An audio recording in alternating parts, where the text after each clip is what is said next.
My stepdaughter used my face to scam strangers. Then one showed up, demanding me $800. She's begging, but I put her in front of a judge instead. She stole my SSN, opened credit cards, and called her victims losers. I never imagined I'd end up in a situation this insane. I'm a 34-year-old woman, and I've been married to my husband, 38 male, for 5 years. He has a 16-year-old daughter, Kay, from his previous marriage. We have her living with us most of the time, and I've tried to be a good stepmom. Kay is like many teens into trendy clothes, gadgets, etc. We provide what she needs, but my husband and I don't believe in buying a new iPhone or $300 sneakers on a whim. Kay has been frustrated with us about that, but we thought it was normal teenage entitlement. I started receiving packages at our house addressed to me, but they were things I never ordered. The first time I was confused but assumed it was a delivery mix-up. The box had a luxury brand wallet inside and a note saying, "Can't wait to finally meet you in person, love M." I had no clue who M was. My husband didn't know either. We brushed it off as a weird mistake, maybe a friend sending a surprise, but it didn't match any friend. Then more packages kept coming, all addressed to me. These were expensive gifts, designer shoes, high-end makeup kits, a fancy headset, even jewelry. All had little notes like someone was courting me. "Hope you enjoy this. From B," and so on. I was very alarmed and confused. My husband joked that I had a secret admirer and was a bit uncomfortable, but we both agreed I wasn't doing anything. I started to suspect maybe Kay, my stepdaughter, had something to do with it. The gifts were more along the lines of what a teenage girl would want, not me. And Kay had shown interest in some of those exact items before. I sat Kay down and asked if she knew anything about the packages. She immediately got defensive and said, "No." "Why would I?" In that teenager with attitude tone. Something felt off, so I did a bit of snooping. When Kay left her laptop bag in the living room, I checked it. I found the evidence that absolutely floored me. Several fake online dating profiles using my photos and name, basically my entire identity, but portraying me as a single woman. Kay had lifted photos from my social media and even some personal details like saying I live in our city and love dogs and yoga, which is true about me. She was using an obviously fake birth date to appear 30-ish. The profiles were filled with flirty messages with men. It hit me like a truck. Kay was catfishing men online, pretending to be me, and those men sending me gifts were actually sending them to our address because she gave it out to get presents and money. I also found in her messages that she had convinced a few of these guys to send her money via online transfers. I later totaled over $3,000 in gifts and transfers she had received by duping men into thinking they were in a relationship with me. She had a secret PayPal account and also had them send Amazon and Visa gift cards. Worst of all, I discovered she didn't stop at that. She had used my personal info, name, address, birth date, possibly my SSN, to open at least 2 credit card accounts online. One was a store credit card. I found a printed email in her stuff about a credit card approval for Jane Doe. Not my real name, but it was my info. I was absolutely livid and terrified. This is identity theft and fraud, not a harmless prank. She is literally messing with my credit and impersonating me to strangers who now know my full name and address. When I confronted Kay with the evidence, she didn't even properly apologize. She was extremely defiant. She shrugged and said she needed money because her dad, my husband, wouldn't pay for the stuff she wanted. "It's not like you were using those pictures or that credit line," she said. I lost my temper and yelled that what she did is basically criminal and she's risking my safety. She yelled back that I wouldn't understand and she wasn't doing anything to me, just borrowing my image. It was a huge fight. My husband came in and tried to calm things down. My husband was upset too, but he immediately went into protective dad mode, saying things like, "She's only 16. She didn't realize how bad this was. This is just teenage stupidity." I couldn't believe he was downplaying this. I told him our address is now out there to who knows how many strange men, not to mention the financial fraud. I was shaking with anger and fear. I told both of them this is way beyond a grounding situation. It's federal crime level stuff. Kay rolled her eyes and said I was making a big deal out of nothing. "Those guys are just losers. Who cares? I needed the money. I was going to stop once I got enough for a new phone and clothes." She admitted she'd already bought herself a new iPhone with cash from one relationship. I was just speechless. I've locked down my credit accounts and I'm monitoring everything now. I made Kay give me access to all the fake profiles. She had them on a couple of dating apps and a fake Facebook account. I posted on those accounts that this was a scam, you've been catfished by a minor, and then deleted the profiles. I also reached out to 1 or 2 of the men via the app before deleting to say, "I'm so sorry. This was a fake account, a teenager was behind it, because I felt they should know to protect themselves and me. Some of them didn't take it well. Now Kay is furious at me for humiliating her and ruining her scheme. And my husband is stressed and angry, but still thinks calling the police or involving authorities would be an overreaction. He wants to handle it within the family. I'm worried because my identity has been stolen by someone in my own house. If I don't report it and fix it, I could be on the hook if she's opened credit lines. I also fear one of these scammed men might show up or do something crazy. My husband and I have been arguing. He's begging me to keep this a family matter, handle it privately like therapy for her, grounding, paying back money. He doesn't want to ruin his daughter's future with legal trouble. I understand not wanting to harm her future, but I also feel like this is a huge breach of trust and safety that we can't just sweep under the rug. She committed fraud and doesn't even seem sorry. I'm posting here because I'm genuinely torn. If I push for real consequences like involving police, making her face legal or financial repercussions, my husband thinks I'd be going too far, essentially making me the villain for ruining a 16-year-old's life over a mistake. I feel like she's the one who involved me in a massive life-ruining mess. I don't want to be the evil stepmother, but I also don't want to let this go, and then maybe have it happen again, or get worse. So, Reddit, am I the asshole if I refuse to just hush this up? Would I be the asshole for insisting on involving authorities or otherwise making my stepdaughter face the serious consequences of her actions? Comment 1. How did she even get your personal info for the credit cards and all that? Did she hack into something or find documents? OP reply. I'm not 100% sure how she got my info. I keep my social security card and important documents in a home office file cabinet, which we thought was secure. It's possible she snooped and found my SSN and birth date there. She definitely knows basic things like my full name, address, birth date. Obviously my guess is she either rummaged through our files or possibly stole a piece of mail like those pre-approved credit offers. She hasn't told us exactly how, but from what I found, she had enough info to fill out online applications. I'm now locking everything down tight. Comment 2. Not the asshole. This is not typical teen stuff. It's a serious fraud and could have real victims. Those men could even come after you thinking you scammed them. Your husband is wrong to downplay it. You absolutely should involve the police, or at least consult a lawyer to protect yourself. OP reply. Thank you. I'm definitely leaning that way. I've already put a fraud alert on my credit, and I plan to contact the credit card companies to inform them those accounts were opened fraudulently. As for the police, I'm gathering information. I do feel I need to file a police report to document the identity theft, if only to protect myself legally. My husband is very wary, but I think he's starting to grasp that it might be necessary. Comment 3. You're the asshole. What kind of stepmother are you? She's 16 and made a mistake because she wanted stuff from her dad. Your hubby wouldn't get her. Instead of understanding her needs, you want to ruin her life by calling the cops. Unbelievable. You're supposed to protect her, not throw her to the wolves for some dumb teenage error. Get off your high horse. OP reply. You are stupid. Update 1. First, I want to say thanks for the responses on my original post. The consensus was definitely that I'm not the asshole, and that this is a serious issue. Many of you emphasized safety, and you were right. Things actually escalated in a scary way after I posted. I thought I had shut everything down by deleting the fake profiles, but apparently some of these men had my address, since they'd been sending packages and were very invested in the fake relationships. 2 men have shown up at our house looking for me, or rather, the person Kay was pretending to be. The first guy came after I confronted Kay. I was alone at home in the afternoon. My husband was at work. Kay was at school. There was a knock, and I opened the door to find a man in his late 40s holding flowers, asking if I was my name. I kind of froze for a second. I said, "Yes, that's me."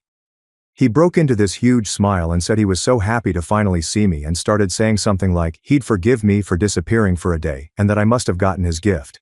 This man knew things. He mentioned the type of chocolates I supposedly liked, which I now realize Kay must have told him based on my favorite candy she sees me eat. It was chilling. I immediately realized this was one of the catfish victims. I stayed as calm as I could and said, "I'm sorry, but you've been deceived. I think you've been talking to someone pretending to be me." His expression shifted to confused, angry, and he said I didn't need to play games, that he was willing to work through our misunderstanding. It was like he didn't believe me. I told him I'm a married woman and that the person he was talking to was a 16-year-old using my photos. His face went through about 5 emotions at once. Then he got really angry. He started accusing me, saying I led him on and that I'd better return the $800 he sent or there would be consequences. I was terrified at that point and told him firmly he needs to leave or I'll call the police. I actually had my phone in hand, ready to dial. He called me a scammer, pardon my language, and said I hadn't heard the last from him, but then he stormed off. I was shaking. I really didn't want to call the police on him right then. He left, and I was more concerned with dealing with Kay. But I did immediately call my husband and tell him to come home. That evening we had a family discussion. My husband finally seemed to understand this is not just a teen prank, it's putting us in danger. He yelled at Kay, which I've rarely seen. He was furious that her actions led to a strange man at our door threatening me. Kay started crying, but it wasn't really an apology, more like she was scared because we were really mad. She said she never thought any of them would actually come to the house, and she only gave the address for sending stuff, not to invite them over. We told her it doesn't matter. Once those men know where we live, anything can happen. We decided to step up security. We installed a security camera and changed the Wi-Fi password. My husband also finally agreed we should at least notify the police informally about the trespasser and the background situation, so there'd be a record in case something else happened. We wanted it on file. An officer came the next day, and we explained the situation minus identifying info of Kay for the moment. The officer basically said, "Yeah, this is serious," and advised us to consider pressing charges for identity theft and fraud. He also said if that man comes back, to immediately call 911. I felt validated that an authority took it seriously. As if one stalkerish incident wasn't enough, another man showed up. This time it was evening. He was older, maybe 50s. He pounded on the door loudly. My husband and I were home. Kay was in her room. We both went to the door. I stayed back and let my husband answer.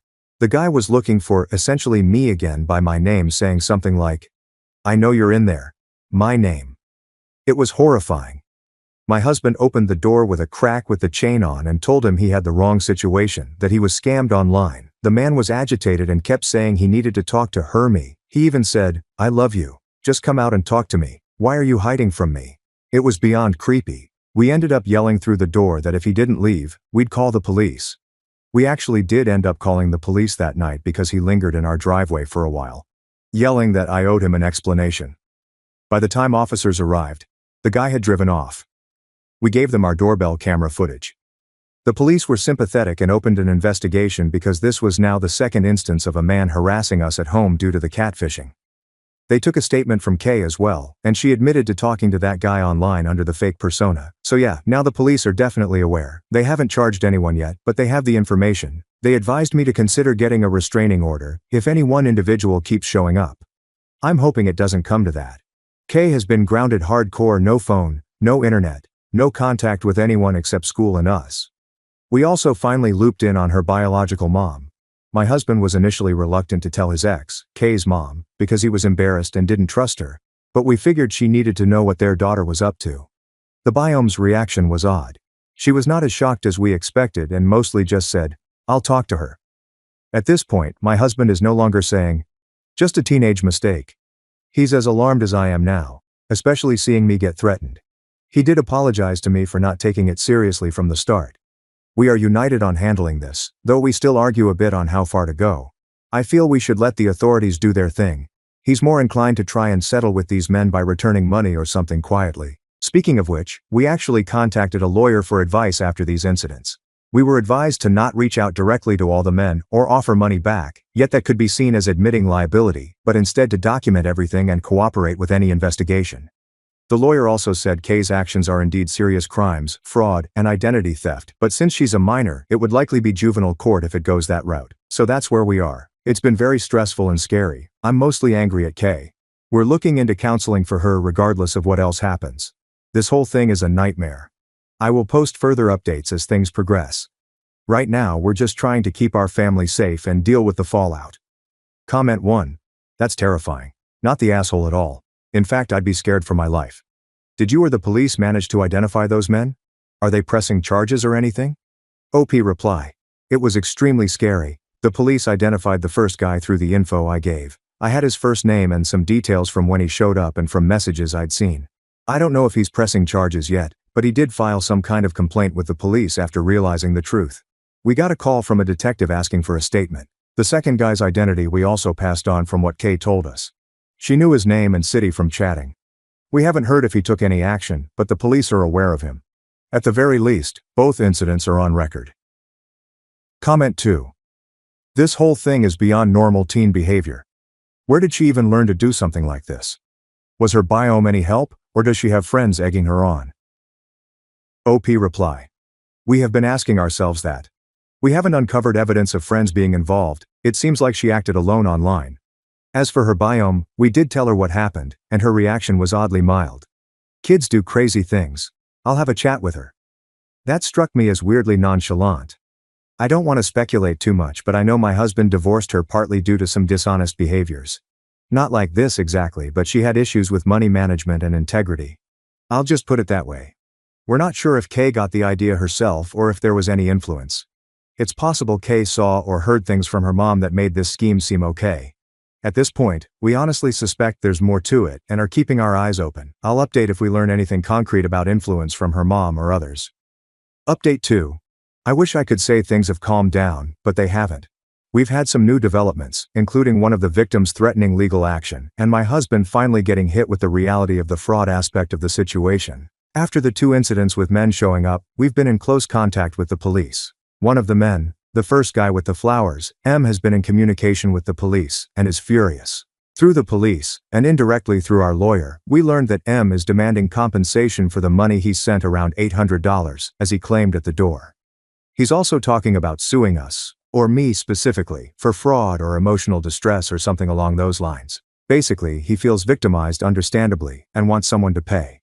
The police told him the perpetrator is a minor, without naming her, since they don't usually release minor info at first, but apparently that hasn't calmed him down. He's contacting a lawyer. This news absolutely rattled my husband. I think until now he saw catfishing as something contained that we could manage, but the word lawsuit jolted him.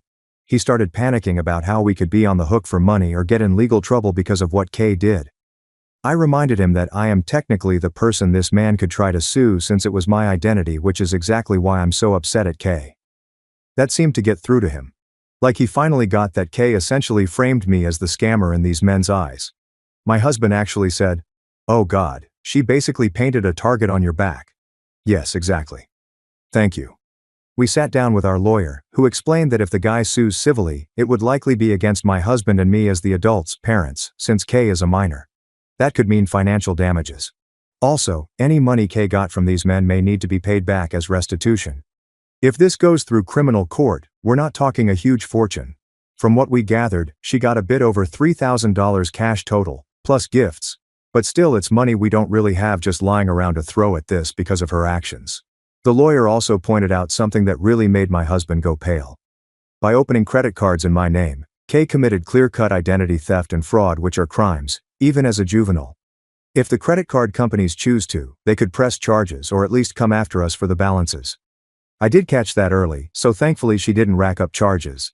She mostly used gift cards and direct money, but one card had about $200 spent online by her before I shut it down. The credit card angle also upset my husband anew, because he actually hadn't fully processed that part. He admitted he was so focused on the men sending gifts part that the financial fraud piece didn't sink in initially. He was like, "You opened credit cards in her name?" to Kay, in disbelief. Kay just crossed her arms and said, "Yeah, I did. Dad, you never let me have a credit card and I needed one for stuff." I thought his head would explode. He told her that's not how anything works, and that she basically stole from me and could have wrecked my credit score. I've since checked my score and took a small dip from the hard inquiries and that one balance, but hopefully we'll recover once this is resolved. My husband has been changing between anger and a sort of desperation. He's angry at Kay for what she's done, but I can tell he's also feeling guilty, like maybe he failed as a parent somewhere for her to do this. We had a long talk where I asked him to stop minimizing what happened. I think the combination of the angry victim threatening to sue and the word identity theft being thrown around finally made it click for him. He's no longer saying just teenage mistakes. He's fully acknowledging it's serious. That's a relief, honestly, to have him on the same page. Though it's sad it took this much. In terms of consequences, our lawyer suggested that we might want to consider proactively enrolling Kay in some kind of program or therapy, which could look good if this goes to court. We've arranged for her to start seeing a counselor. Kay is not happy about it, but at this point her opinions on the matter don't carry much weight. We also have had her write apology letters to the 2 men who showed up even if we don't send them. She wrote them, but they were pretty half-hearted. We haven't sent them yet on advice of counsel, We have to be careful. It doesn't sound like admitting liability, but it's something we may do informally later. Another development we heard from one more man through the fake account's email, which I still had access to until I deleted it. He was someone who hadn't shown up, but was clearly very emotionally invested. He basically wrote, "I know this was all fake now. You broke my heart. I'm going to the cops." I responded briefly to apologize and encourage him to indeed go to the cops if he felt he was a victim of fraud. I didn't reveal identity details, just said the person deceiving you is a minor and is facing consequences. So far, I'm aware of 3 men who have either shown up or contacted us, the authorities. There may be more out there that just quietly disappeared when the profile vanished. We don't know. Emotionally, it's been tough at home. Kay barely speaks to me, except when absolutely necessary. She's mad at the world right now. My husband is alternating between lecturing her, comforting her when she has crying fits, and then apologizing to me for all this. Update 2. I won't lie. I'm still very angry. I look at her and feel so betrayed and well used. She used my identity like a tool, and she's my family. That cuts deep. I'm trying to stay clear-headed, though. We are cooperating with authorities and following our lawyer's advice. At this point, I'm less asking if I'm an asshole. I think it's clear I'm not, or at least I hope so, and more just updating because people have asked, and also maybe I need to vent. It's likely that in the next update, I might have info on charges or what the police decide to do. Also, we have an interesting angle about her biome that's developing. Without getting into too much detail here, my husband confronted his ex, Kay's mom, more firmly about whether she knew anything or even encouraged this because he found a suspicious text on Kay's phone from her mom. Kay had deleted most incriminating chats, but one message from her mom said something like, "Did you get the money from that guy?" Yeah. We only saw that one line with no context, but that alone is disturbing. We're trying to recover more of those messages. This confirms some of our suspicions that her biome might have had a hand in coaching her. We haven't confronted the mom with that yet.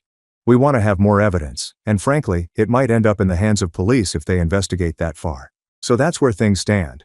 My husband finally isn't downplaying anything. In fact, he's in overdrive trying to fix and manage this.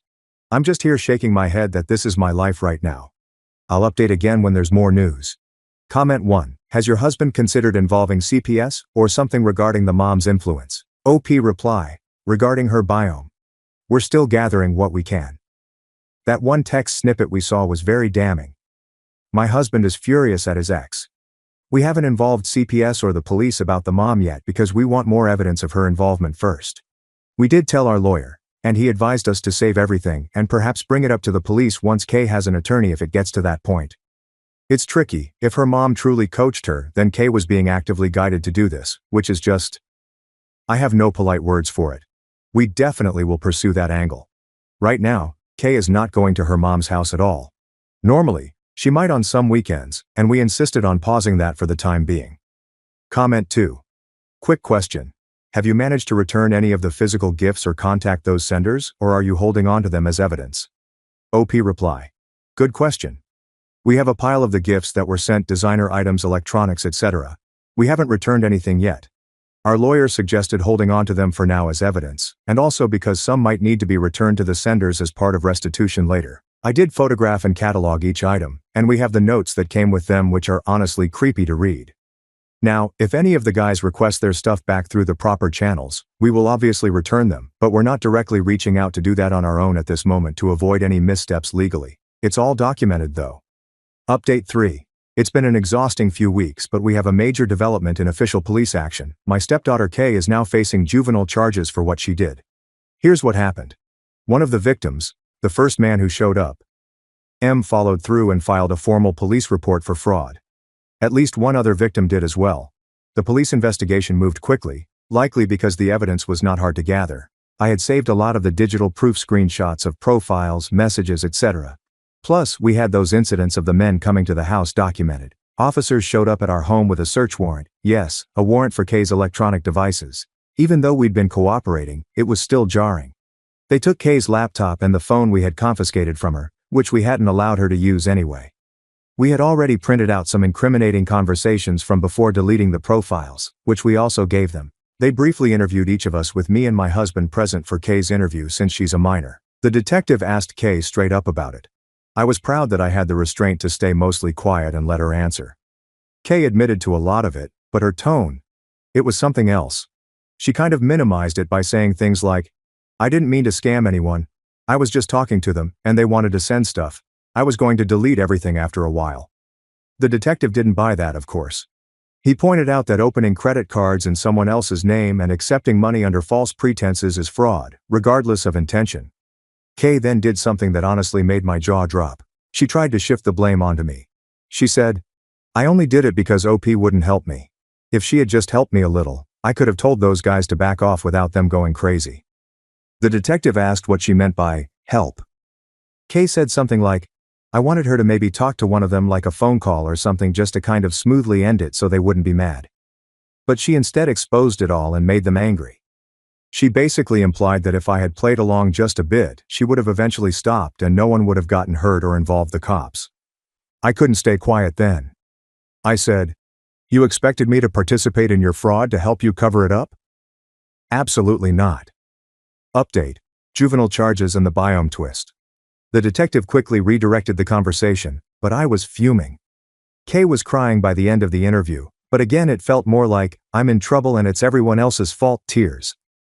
After gathering evidence in the interviews, the juvenile division of the police, with consultation from the DA's office, decided there was enough to charge Kay with a few counts in juvenile court, specifically fraud, identity theft, and credit card fraud. We got a juvenile court summons. My husband and I have already gotten her a juvenile defense attorney. We used the one our lawyer recommended. The attorney is working on a strategy. Likely they'll aim for some kind of plea deal where she admits guilt and gets a diversion program or something given it's her first offense and she's a minor. We're hoping to avoid any scenario where she's taken into custody. As of now, she's not in any juvenile detention or anything. She's allowed to stay home under our supervision until the court date, with the agreement that she can't use the internet unsupervised, etc.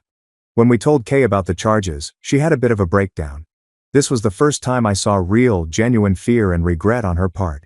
She kept saying she didn't want to go to jail. We tried to reassure her that the juvenile system is different. It's not jail the way adult prison is, especially if she cooperates, but we also firmly told her this is the consequence of her own actions. She said, "I never wanted it to be like this." I responded maybe a bit harshly, "What did you expect? You impersonated an adult and tricked people out of money. This is exactly how these things end." We had a very long family talk that night. Kay finally apologized to me in a real way. She said, "I'm sorry I did this to you." She was sobbing, and it did seem sincere at that moment. I hugged her and told her I appreciated it, and that I was sorry it's gotten so out of hand but it had to be stopped. It was an emotional moment. My husband was in tears too. This whole thing has broken him a bit. However, and this is hard, the next day after that heartfelt apology, Kay was back to being a bit cold and distant. It's like she let out emotion, but then her walls went back up. She's been alternating between compliance and teen attitude. For example, she'll cooperate with her attorney, say, "Yes sir ma'am," and acknowledge she was wrong. But then later at home, if we discuss the situation, she'll get defensive again like, "Well, those guys were pervs anyway, they kind of deserved it." I've had to walk away a few times to not explode at that kind of comment. We immediately shut that down with, "No. No one deserved to be lied to and stolen from." She's a mixed bag of remorse and deflection. The biome angle, and it's bad. Regarding the biome angle, we managed to retrieve more of Kay's deleted messages with her mom. We had tech forensic help. My cousin works in IT and helped recover data from the cloud backup. What we found is damning. There are weeks of chat logs where Kay's bio mother was coaching her on this scheme. The mother literally gave her lines to use, taught her how to entice the men. Tell him you're lonely, compliment his looks, ask for little favors. She encouraged her to ask for specific gifts. At one point Kay was hesitant about giving out our address for a package, and the mom wrote, "Don't worry, they won't come in person, they're too far, too lazy, just do it girl, easy money." I felt sick reading that. This woman's ex basically led her daughter into this mess. For what? To get stuff? Maybe she promised Kay they'd share the goodies. Some messages even suggest Kay planned to bring some of the new clothes and gadgets to her mom's place to show off. It's twisted. We have given all these messages to our lawyer and Kay's juvenile attorney. The juvenile attorney said this could actually help Kay's case in the sense of explaining why she did something so outlandish, basically undue influence by a parent. It doesn't absolve her of doing it, but it may encourage the court to lean toward rehabilitation, with the understanding that she was being guided by a messed up adult. As for the biome, my husband was livid. He confronted her over the phone, informing her we have the messages and that she'd better lawyer up herself, because we might pursue action against her. She responded by cussing him out and claiming I turned her daughter against her, and that's why Kay did this. Classic deflection. We've also shown those messages to the detective.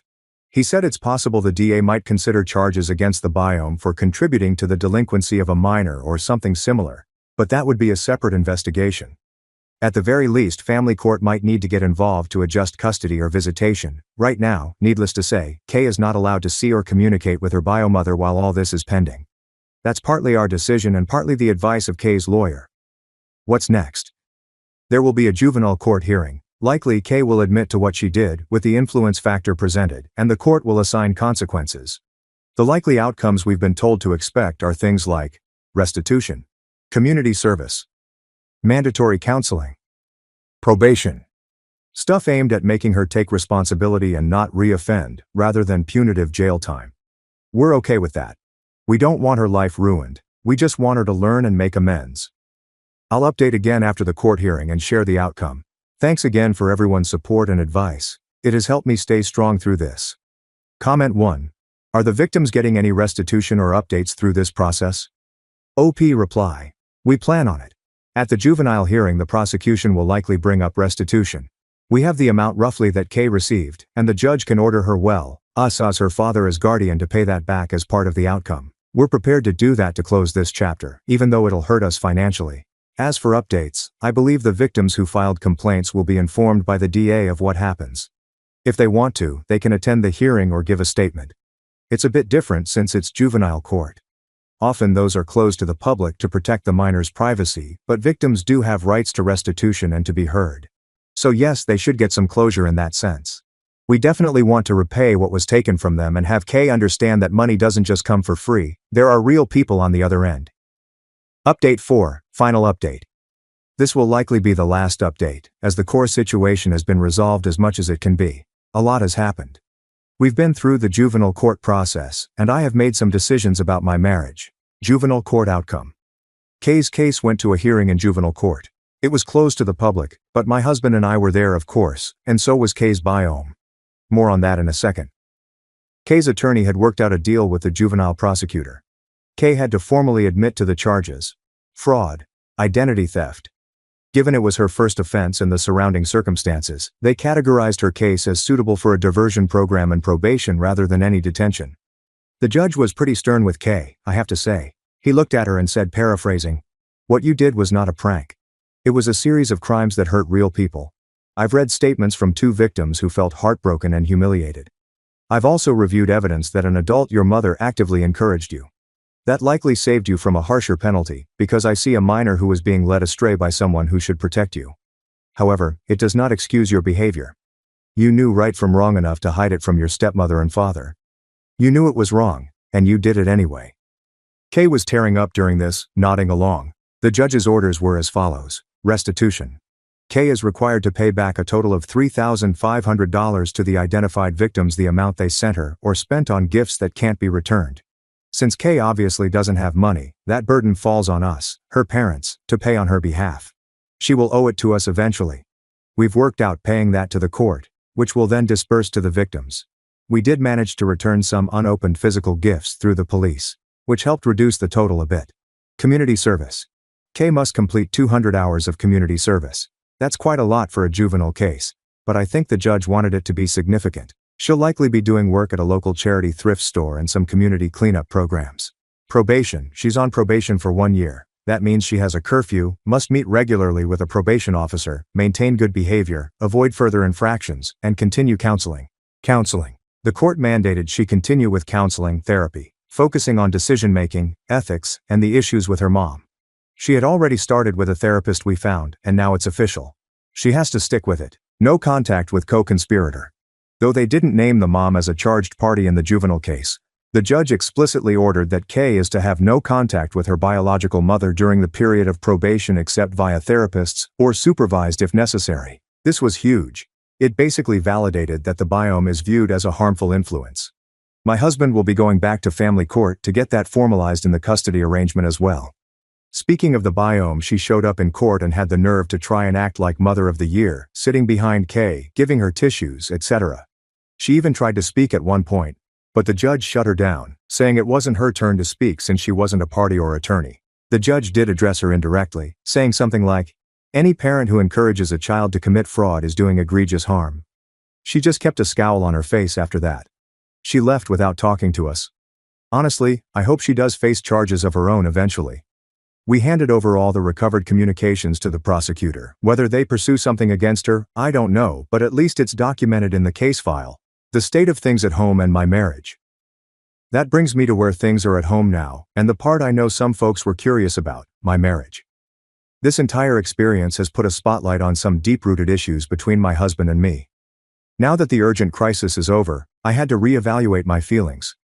I told my husband I want to go to couples therapy because I have a lot of lingering resentment and trust issues now. He agreed immediately. In fact, he's been almost overly accommodating, likely because he senses that I've thought about leaving.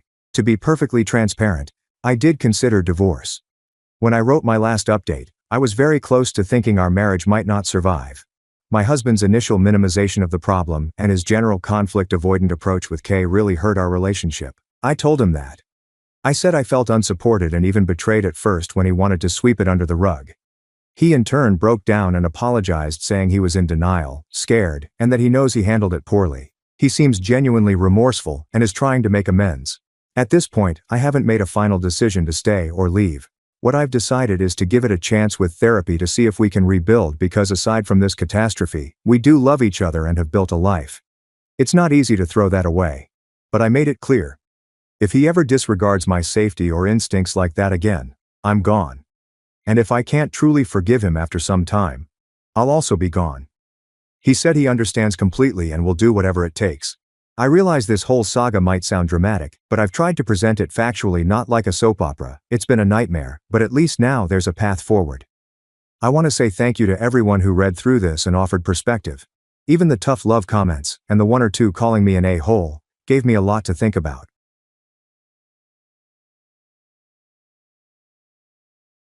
My parents told me, "It's time you found a wife," then kicked me out from my jobless brother. So I bought the house and made him pay rent. Or leave. "You've always been jealous of me," my brother yelled. I smiled. "No, I just showed up, and now I own everything you thought was yours." This occurred over the course of several years. Utilizing fake disclaimers. I, a 32-year-old male, always knew my family considered me to be their backup son. You know how some parents pretend to love? Are all of their children treated equally? Mine didn't even try to conceal their bias. My brother Ethan was their pride and pleasure. Personally, I was just there. Growing up in a middle-class neighborhood in Minneapolis, my mother would literally beam whenever Ethan entered a room. She'd corner random folks in church or the grocery store to boast about Ethan's recent accomplishments, while I stood there like a damn shadow. When he departed to prepare for college at Northwestern, she was depressed for months. Not exaggerating. She called him every day, just like she was going through withdrawal or something. It was truly pathetic to watch. They didn't hate me. I just wasn't Ethan. He was loud and played football and received all of the attention, his charismatic personality or being an annoying loudmouth. I was more reserved, but athletic. I wrestled in high school and even placed in state. Twice. However, somehow my trophies ended up in boxes in the basement. Participation medals from elementary school football had top display space in the living room. I am not even joking. This guy had a greatly improved certificate from 4th grade football hanging in the hallway until I moved out. I realized quite early that no matter what I achieved, I would never measure up to Saint Ethan. Even though I graduated with honors in business management and got solid work in a medical equipment distribution company, my mother responded, "That's nice, honey. I heard Ethan might be up for a promotion in his marketing firm." Mind you, Ethan had been up for promotion about 5 times already, and somehow never received it, possibly because he spent more time networking at bars than actually working. However, my parents would never acknowledge that. The worst part was that I accepted it. I assumed that's how families worked. Someone gets to be the golden child, and someone must be the spare. Guess which role I got stuck with? When I was 23, I was working. For about a year following graduation, my parents dropped what they believed to be good news.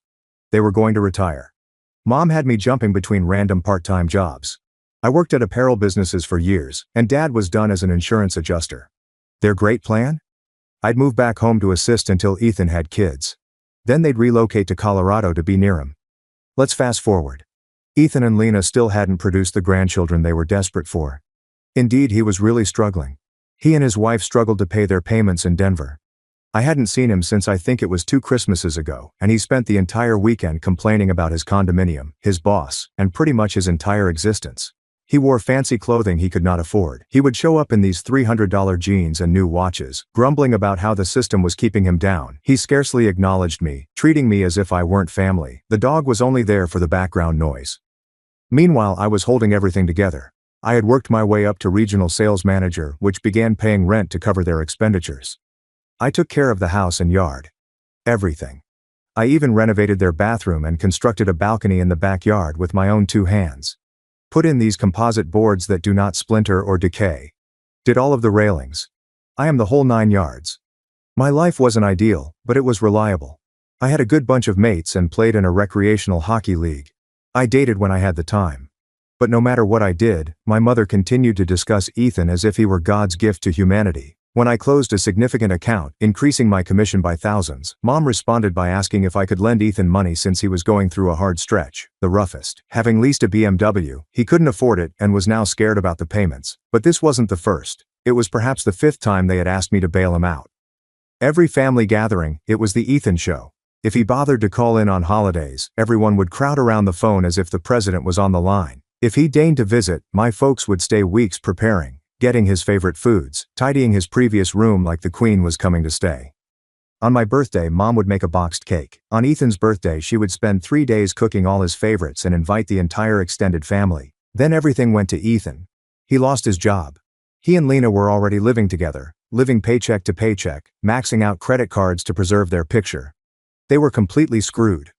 My mom behaved like this was the best news ever, not a joke. She virtually bounced in her seat at supper. "This is perfect," she squealed. "Ethan and Lena can move in while he regains his footing, and perhaps after they're situated, they will finally start a family." My stomach dropped. The way she stated it made it obvious she had been waiting for this. The same situation has played out for years. Never did she want to know what I thought about it. I was just expected to go along with whatever. Ethan, as usual, was in need. I remember staring at my plate and pushing around the mashed potatoes thinking, here we go again. Ethan fucked up, and everyone bends over backward to accommodate him. It became worse. After a few evenings, they sat me down for a family meeting. They wanted me to move out. There simply wasn't ample room for everyone, Mom stated, in a fake lovely voice. Besides, it's time for you to focus on finding a bride. Mom stated there was ample room for everyone, this in a fake lovely voice. Besides, it's time for you to focus on finding a bride and start your own family. But here's the kicker. They still expected me to continue paying rent even after I departed. I just sat there, feeling like I'd been sucker punched. For 5 freaking years I had put my life on hold to aid them. I had been the responsible one, while Ethan spent his life hundreds of miles away, and now they're kicking me out so Golden Boy and his wife might hijack my place. Dad must have noticed I was about to lose it, because he swiftly suggested I should take my time thinking about it. But I didn't need time. For the first time in my childhood, I saw my parents for what they really were. It was never about being fair or recognizing what I had done for them. It was always about Ethan. I recall thinking, let's get this straight. You want me to move out of the house I've been keeping and paying for so Ethan can move in? And you still expect me to pay rent after I leave? Mom had the audacity to say, well, we're on a fixed income. Now, Ethan will need time to discover a new job. It would only last until he gets back on his feet. And how long will that be? I asked. She waved her hand dismissively. Oh, you know Ethan. He's so talented. He'll find something in no time. Yeah. Just like all those other times he was on the verge of success, I muttered. I've heard that song before. By morning, that emptiness had hardened into pure rage. I kept replaying every family dinner where they talked about Ethan, instead of asking about my promotion. Every time Mom displayed his old high school shirts to visitors, while my wrestling trophies accumulated dust in the garage, every sign that I was simply a placeholder until they could get their golden child back. However, they still expected me to pay. I was not going to pay their bills. I informed them that I would no longer be their ATM. I thought about it, but my mind was already made up. I was done being their backup plan. Over the next week, I discreetly packed my belongings starting with the vital ones, papers and valuables, followed by clothing and other things I couldn't live without. I didn't inform them what I was doing. I knew I would lose it if they gave me any crap about it.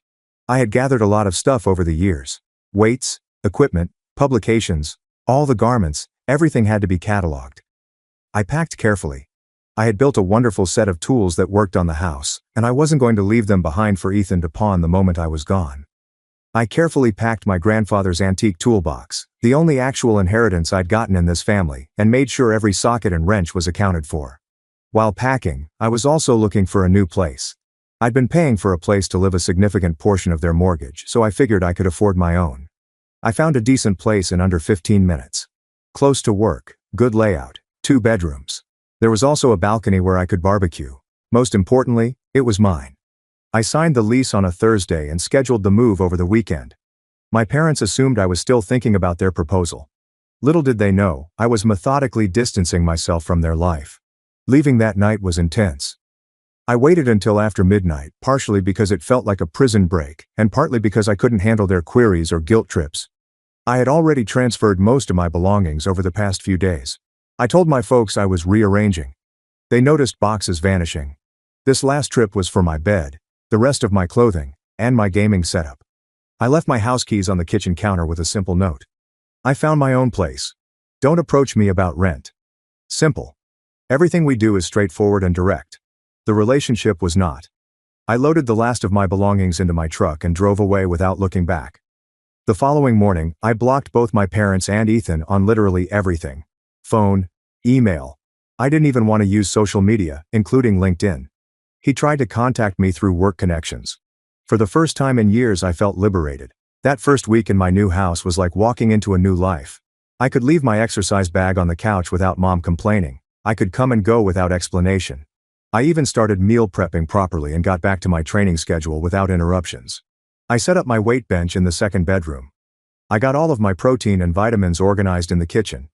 For once, I didn't have to explain to anyone why I needed so much chicken breast in the fridge. However, the peace didn't last. About 3 weeks after I moved out, I received a call from an unknown number. I almost didn't answer, but something told me I had to pick up.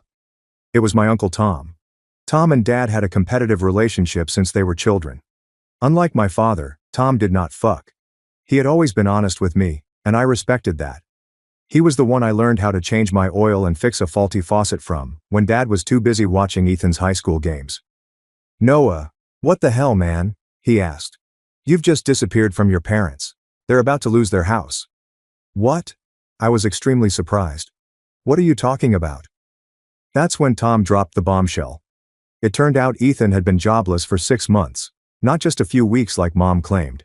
And my parents had been surreptitiously sending him money the entire time, not just in modest amounts, thousands every month to keep both him and Lena afloat in their pricey condo. To make matters worse, they took out a second mortgage on the house without telling me. I could barely process what I was hearing. "So let me get this straight," I said, my knuckles white as I grasped the phone.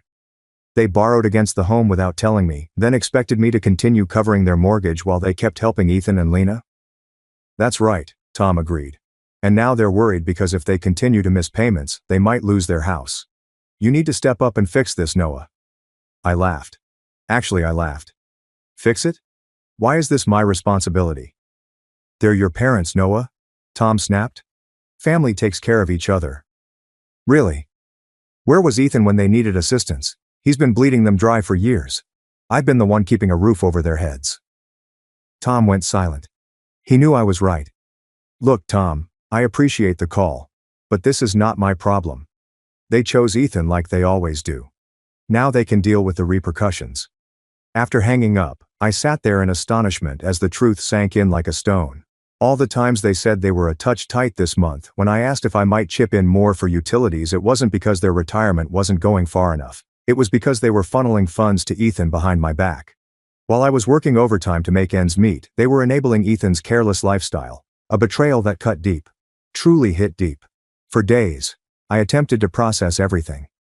The more I considered it, the more betrayed I felt. I had unintentionally been helping Ethan and Lena stay afloat in their pompous lifestyle, while my rent money was directed to them by my parents. So after digging this hole, they expected me to leap in and pull them out. This was not my problem. But then I started thinking about the house itself. I grew up there. Put in a lot of work. A small part of me didn't want to watch my parents lose it even if our relationship was in the toilet. I'd spent weekends renovating the roof, replacing obsolete wiring, and repairing plumbing. That sweet equity would vanish if the bank foreclosed. Also, if I was going to continue paying for something, I wanted it to benefit me, not just fuel Ethan's sense of entitlement. So I created an offer. When I arrived at the house, Mom looked like she hadn't slept in days. Dad scarcely glanced at me as he let me in. I wasn't surprised to see Ethan. Lena was also seated there. Ethan had that arrogant expression on his face, as if he'd already won whatever game they were playing. He had gained weight and was wearing a showy watch which probably cost more than 1 month's rent. Typical Ethan. Broke, but keeping up appearances. I understand about the second mortgage, I said immediately, standing with my arms folded and watching their faces. Mom's hopeful expression immediately twisted into guilt. Ethan just scowled, perplexed. Tom told me everything, I added. Mom sighed. Tom ought to mind his own business. Maybe, but I'm glad he didn't. Otherwise, I'd still have no idea you were using my money to pay for Ethan's expenditures. Dad began to interrupt, but I held up my hand. Let me finish. I'm not here to fight or rehash the past. I have a solution that benefits everyone. I laid it out. I proposed that I take over the house totally in my name, managing the mortgage legally. A true official transfer. They could continue to live there, but only if Ethan and Lena paid at least their fair share of rent. The same rent I'd been paying since I was 23. Mom hesitated. This is our family home. We won't just sign it over to you. You act like it's meaningless. It isn't nothing.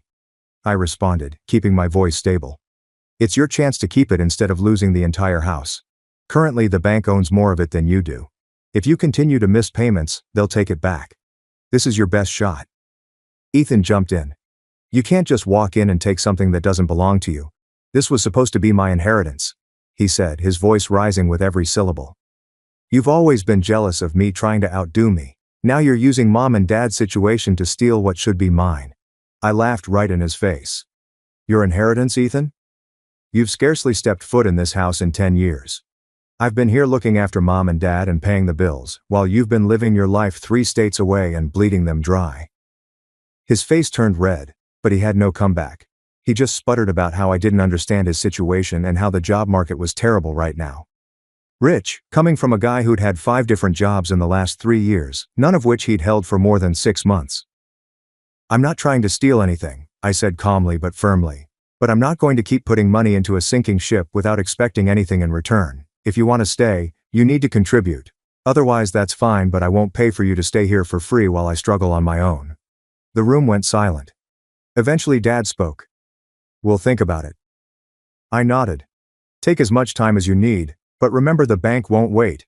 You're already months behind. Payments are the only way you'll get my assistance. As I turned to go, Ethan couldn't resist one last dig. This is bullshit, he muttered. You've always been trying to prove you're better than me. I just smiled. No, Ethan. I don't have to try. I just have to show up. The expression on his face was priceless. I think that was the first time I had actually stood up to him directly. Mom gasped, as if I had slapped someone. Dad just stared at the floor. But it felt amazing. Damn good to finally express what I'd been thinking all these years. For a week, I didn't hear anything. I assumed they were still arguing over it. Or more likely, Ethan was trying to persuade them to hold out for a better offer, or find another sucker to help them out. Probably figured if they ignored me long enough, I'd cave and just give them money with no strings attached. That's how it had always worked before. Then, out of nowhere, Lena called me. Her voice was shaking with fear. She told me Ethan hadn't paid a single cent toward the mortgage, even after they obtained a foreclosure notice. He was insisting that I was merely attempting to lure everyone into giving me the house and that it wasn't his obligation. But Lena wasn't buying it anymore. I don't want to lose the house, Noah, she said, her voice trembling. I know your offer is reasonable. I've been looking for a job, but Ethan keeps repeating that I don't need to work. Something will work out. He spent days playing video games and going out with his friends while my parents were worried about losing everything. If I don't do something right now, she continued, I'll end up. She proceeded to describe how Ethan would leave the house at midday, claim he was networking, then come home drunk at 2 a.m. Meanwhile, Mom was still doing his laundry and making excuses for him, even as the foreclosure notices piled up. I honestly felt sorry for Lena. She wasn't a horrible person. She was just stuck with my entitled brother. So I made her a new offer. Same deal as before, with one change. Ethan must leave if he refuses to pay the rent. Lena could stay, but he was out. I can't kick my own brother out, I explained. But I can determine the terms if he wants to stay in my place. If he can't comply with those requirements, he has to leave. Lena agreed to present my offer to everyone. Part of me wondered if she secretly hoped Ethan would decline and that she'd have an excuse to leave him.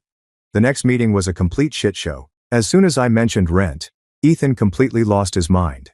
He jumped up, knocked over a coffee mug with his chair, and started yelling every insult he could think of, calling me a greedy bastard, accusing me of manipulating everyone.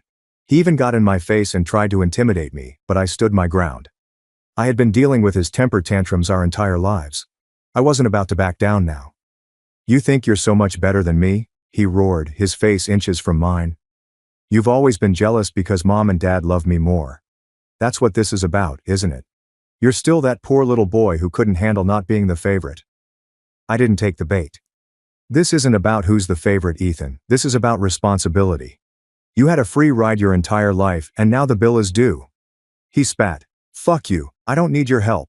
I'm gonna make it big any day now. I've got prospects. Prospects don't pay the mortgage, I said simply. Mom and Dad tried to play peacemaker, but it was clear they still sided with him. Mom kept saying, Ethan is going through a hard time right now. While Dad just glanced at the floor, defeated, as if he realized I was right but couldn't force himself to stand up to Ethan or Mom. Standing in the doorway, I said, if you're not willing to accept the help I'm offering, I can't do anything else. Best of luck with the foreclosure. Walking away wasn't easy. I kept telling myself it wasn't my responsibility to fix my parents' mistakes, but that unpleasant voice in my head kept whispering, what if they lose the house? What if it's your fault? This time I refused to let guilt take control of me. I had done my part. I had given them a way out. They chose to reject it. That was their decision, not mine. Months passed. My life got better. I started dating a physical therapist named Claire, got promoted at work, started taking Brazilian jiu-jitsu classes twice a week. My apartment finally felt like home. For the first time in years, I realized how much I had missed, not anything extraordinary, just the simple freedom to live on my own terms. No one questioned why I needed so much freezer space for meal prep. No one makes snarky remarks about my obsession with exercise. No one made me feel like I was taking up space that rightfully belonged to someone else. Lena called me once more, crying so hard I could barely understand her. The bank was officially moving forward with the house purchase. The foreclosure wasn't just a warning anymore, it was happening. Ethan had refused to even consider my offer. Their fights had gotten so bad, the neighbors had called the cops twice. I can't do this anymore, Noah, she cried. I have nowhere to go. Ethan maxed out all our credit cards. His friends have stopped letting him crash. Your parents are on their last nerve. The stress is causing health issues. Your mom's blood pressure is through the roof. Your dad looks like he's aged 10 years in the last 3 months. Please, if there's anything you can do. She told me about Ethan's lies and how he told everyone he had job interviews that didn't exist. How he even borrowed Dad's emergency credit card and racked up charges at bars and restaurants. When confronted, he exploded in rage, screaming that everyone was against him. I felt Lena deserved better than this. I felt sorry for her. My parents and Ethan, not her, had created this mess. I decided to give it one last shot. This time there was no room for negotiation. I would buy the house. But the title had to be transferred to my name immediately. Ethan, Lena, and my parents could stay, but Ethan would have to pay rent. If he refused, he had to go. And I made it clear. I wasn't covering any more of Ethan's expenses. This was my final offer. I told Lena they could take it or leave it, but I wasn't going anywhere. To my surprise, my parents finally agreed. I guess the fear of losing the house was stronger than their need to protect Ethan's ego. Even Ethan didn't fight much this time, though the look on his face made it clear he was furious. That day, we signed the documents and transferred the house to my name. It didn't feel real. My mom kept dabbing her eyes with a tissue, like she was signing away a child instead of a deed.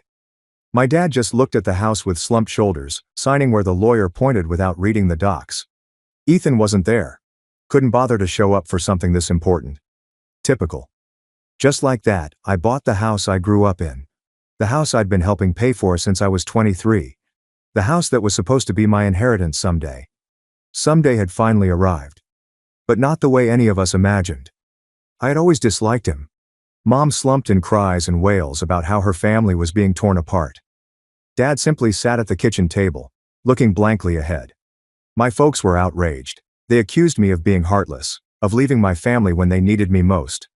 However, I had heard it all before, and this time, it did not work. If they wanted to help Ethan, they could leave with him. I told them exactly what I told Ethan. This is my house now. Firmly.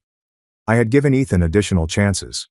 He was given 3 months to get his act together. He hadn't. I tried, but I am not operating a charity. He's your brother, Mom screamed. How can you do this to your own flesh and blood? Same way you had no issue kicking me out to make space for him, I replied. Same way you lied to me for years about where my money was going. You never stood up for me when Ethan treated me like crap. That silenced her. To my astonishment, they actually left. Reluctantly packed and moved out. The only one willing to take them in was Uncle Tom. The same one who lectured me about how families should stick together. Isn't karma a bitch? Tom lives in a modest 3-bedroom house. Must have been a dreadful change for my parents.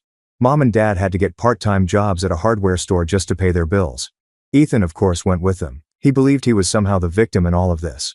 I heard through the grapevine he was sleeping on a pull-out couch in Tom's home office, whining constantly about the lack of privacy. Lena didn't last more than a week with them. One evening she arrived at my door with a suitcase. I'm done, she simply said. I can't live like that anymore. Ethan refuses to get a job, and your mother still treats him like he's 12. She makes him lunch every day. At 32, Lena was actually trying to get back on her feet. I let her stay in the spare bedroom for a while. She landed a job at a local boutique quickly and eventually moved into her own place. I don't blame her for getting divorced. Ethan had been dragging her down for years. For me, everything just got better from there. Owning a house gave me a sense of security I'd never had before. For the first time, I had a place that was truly mine. I remodeled and converted the kitchen. Ethan's old room became a home gym power rack, bench, full dumbbell set. I built a fire pit in the backyard, replaced the old carpet with hardwood floors, painted the walls, and finally fixed the leaky faucet in the upstairs bathroom, the one Dad had been meaning to get to for a decade. A year later, my girlfriend Claire, 28, moved in. We got married in a small ceremony. I didn't invite my parents. Maybe not Ethan either. We've been crushing it ever since. Claire opened her own physical therapy practice, and I launched my own medical equipment distributorship after learning the industry from the inside out. About 6 months ago, karma struck. I was leaving the gym when my phone rang, another unknown number. It was my father. Noah, he said, voice barely above a whisper. I know we haven't talked in a long time, but we need help. Turns out Tom had had enough. He was done with the drama and Ethan's refusal to contribute anything. He gave them 30 days to find another place to live. Mom had been diagnosed with high blood pressure from the stress. Dad's part-time job barely covered their meds. What about Ethan? I asked. Where's he in all this? Dad sighed. He moved to Florida with some friends. Said he needed a fresh start. He hasn't called in months. I nearly laughed. Of course Ethan bailed when things got real. The golden child had abandoned the throne when it became too much work to sit on it. So now you're calling me? I asked. After everything? Son. Please. Dad's voice cracked. We were wrong. We've always been wrong about you. You were the one who was there for us. We chose Ethan every time. I don't expect you to forgive us, but we don't have anywhere else to go. I thought about telling them to figure it out themselves the same way they once told me. But I'm not like them. I'm better. There's a small apartment over the garage I've been renovating. Finally I said, you can stay. Temporarily. But there are conditions. You pay what you can for rent, even if it's just a few hundred. You don't mention Ethan to me or to Claire.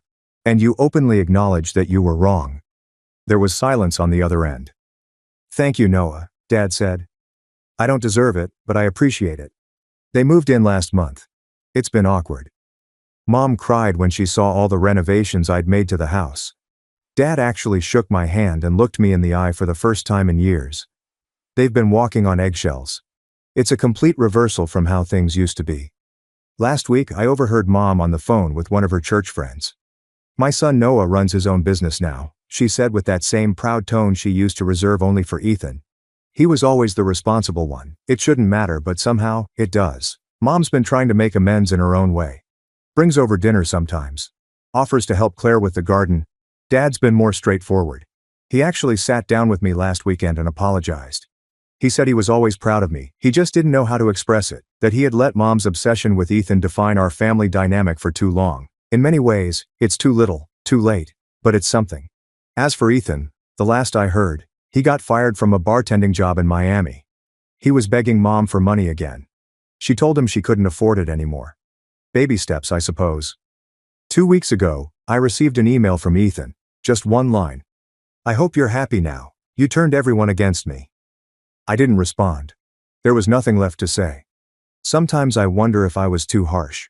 But then I remember all those years I spent as an afterthought. The backup plan. The safety net. I refuse to keep being the responsible one while receiving nothing in return. The house that was supposed to be Ethan's inheritance? It's where my child will be raised. Claire is about to become a mother. Our first child is a boy. And trust me, if we have more kids, they'll all be loved equally. Edit update. Holy shit. This blew up overnight. Thank you everyone, I've received awards and a lot of support. Many of you have asked for updates on Ethan, so here's the latest. He's back in Minnesota, currently living in a crappy apartment and working at a cell phone store. Still calls Mom frequently asking for loans which everyone knows will never be repaid. He even had the nerve last week to try reaching out to Claire on Facebook, hoping she'd talk some sense into me. She blocked him immediately. Dad has been stepping up more recently, fixing up the apartment over the garage, making it more comfortable for them. Mom still makes excuses for Ethan. Still gives that martyred expression sometimes. But she's trying with Claire, and I respect that. As for me, business is good. Claire's pregnancy is going well. And for once, I slept peacefully at night knowing I finally stood up for myself. Some of you called me an asshole for how I handled things. And maybe I was. But after more than 30 years of being the family doormat, I'm fine with that. Edit 2. In case you were wondering about Lena, she's doing fantastic.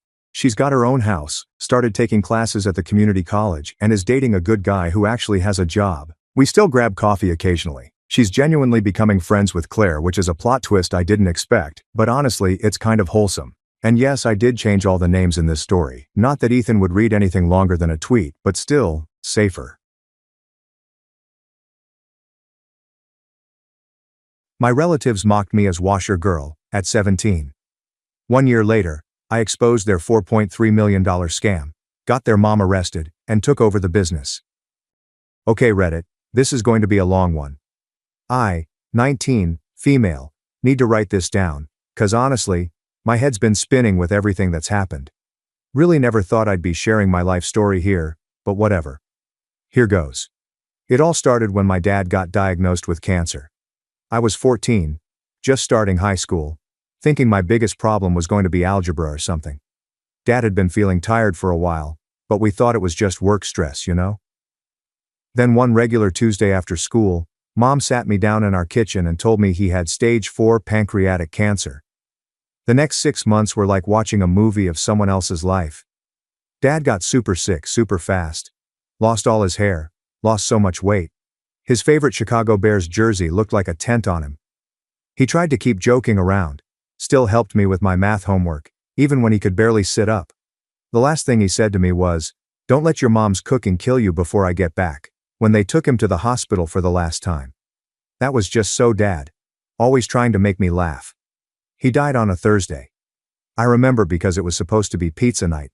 We'd always get a deep dish on Thursdays, and had been doing it since I was little.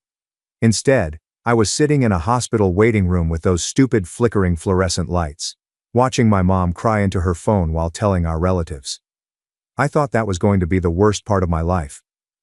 Boy, was I wrong. Mom totally lost it after Dad died.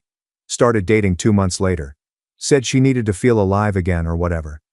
That's how she met Ralph. Rich guy, real estate developer type.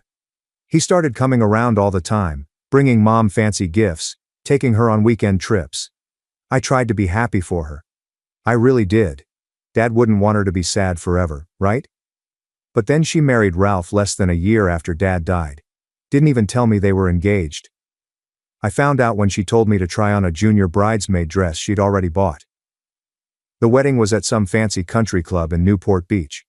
All of Ralph's rich friends were there.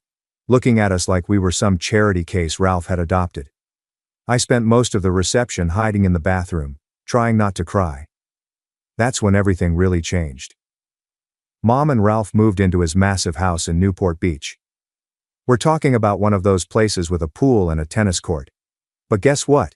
There wasn't room for me. Mom said I'd be more comfortable living with Dad's sister, Aunt Astrid, in Chicago. More comfortable for who, Mom? So I got shipped off to Chicago like some package nobody wanted. Aunt Astrid lives in this huge house in Lincoln Park with Uncle Marcus and my cousins, Michael, 17 male, and Rebecca, 18 female. We used to be super close when we were kids. They'd come visit every summer and we'd spend weeks making up stupid games and building blanket forts.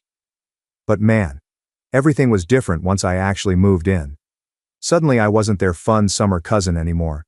I was this unwanted extra person in their house. They started acting like I was taking up their space, eating their food, breathing their precious air or something. Michael would accidentally knock over my stuff all the time. Rebecca would make these little comments about how her clothes were too nice to lend me when I first got there and didn't have winter stuff. Aunt Astrid was the worst though. Made it super clear I was a burden.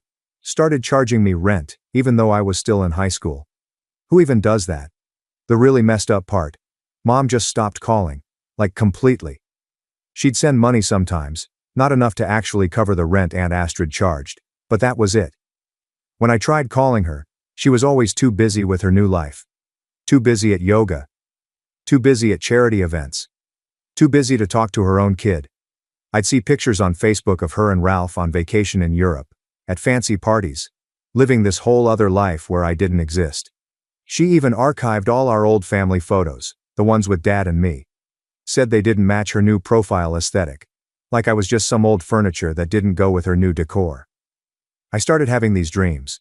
When I was back in our old kitchen, where everything was normal.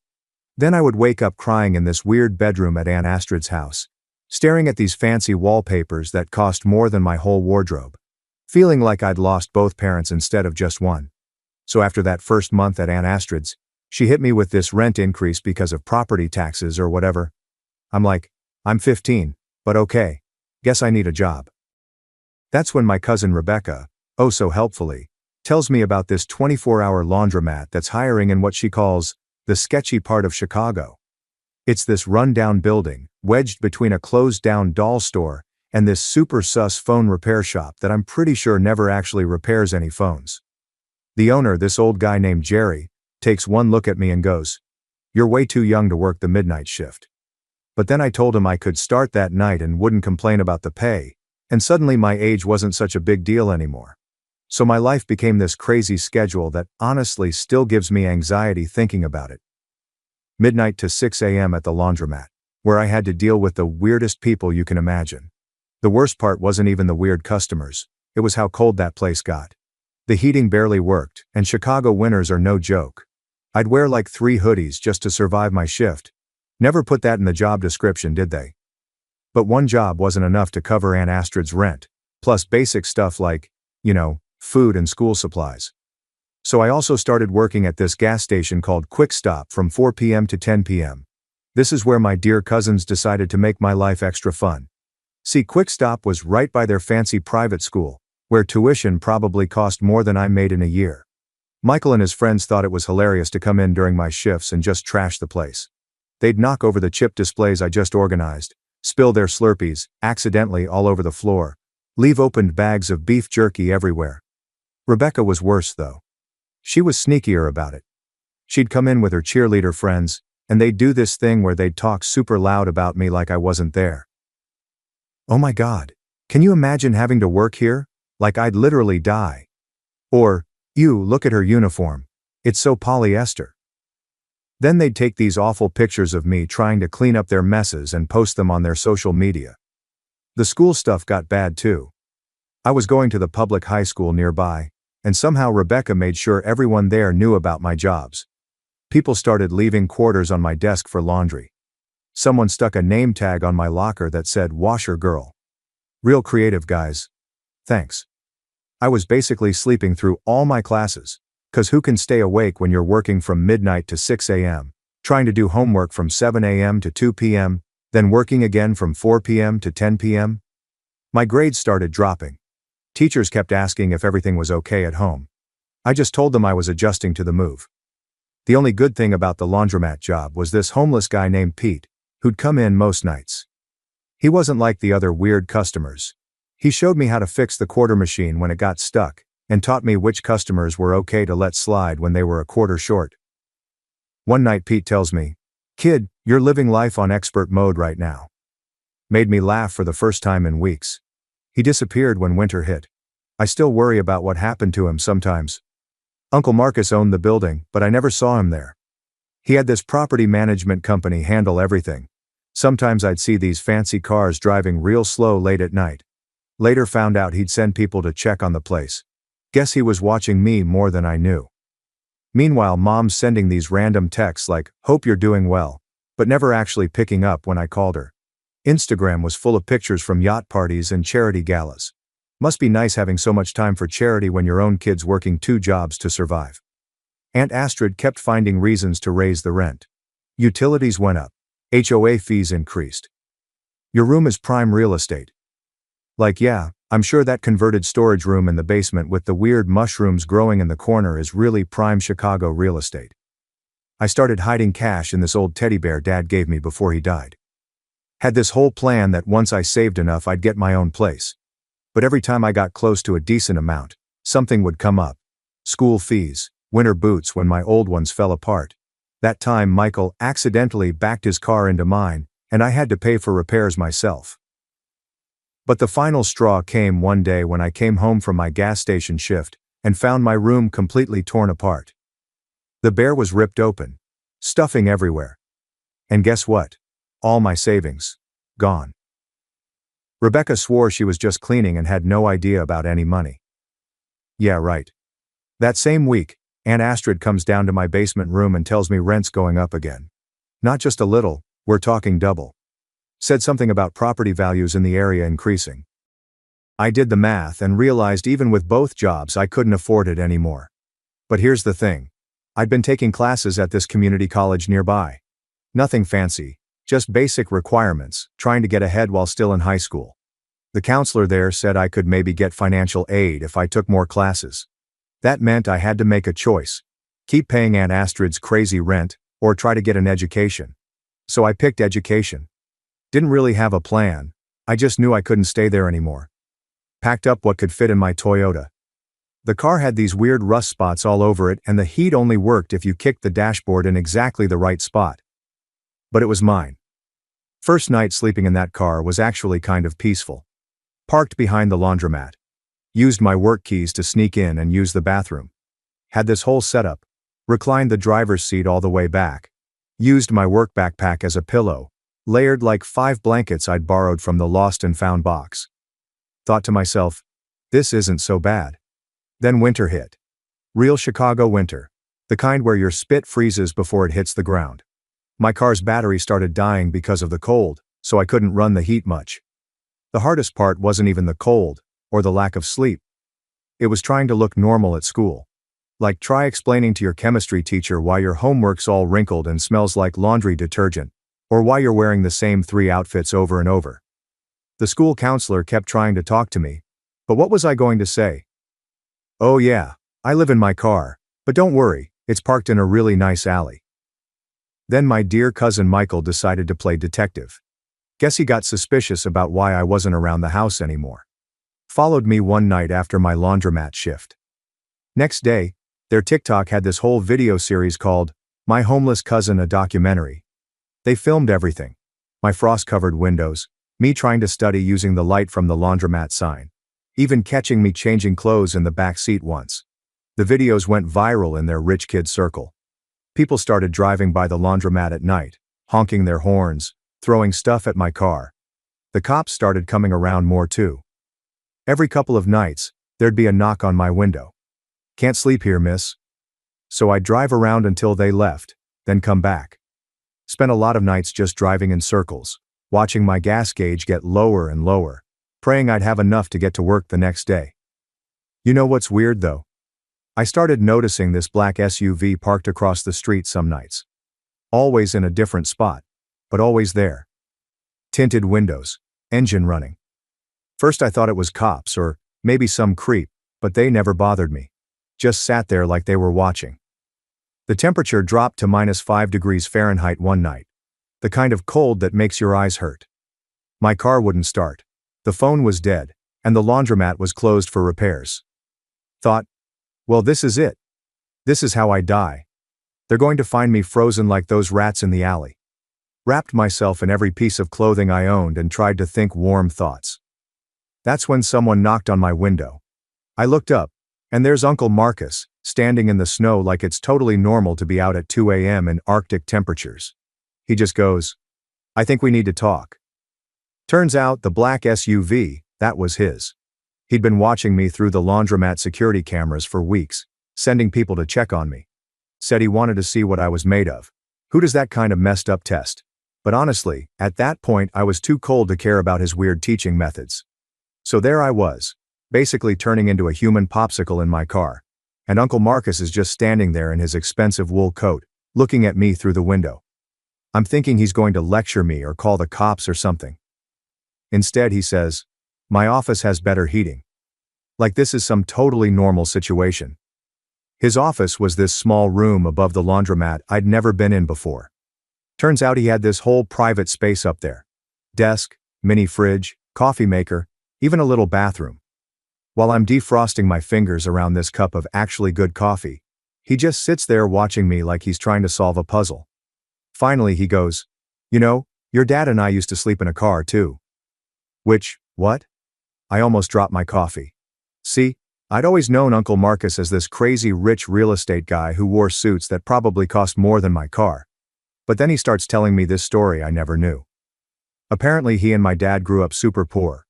Like their mom worked 3 jobs, and they still couldn't afford rent most months, kinda poor.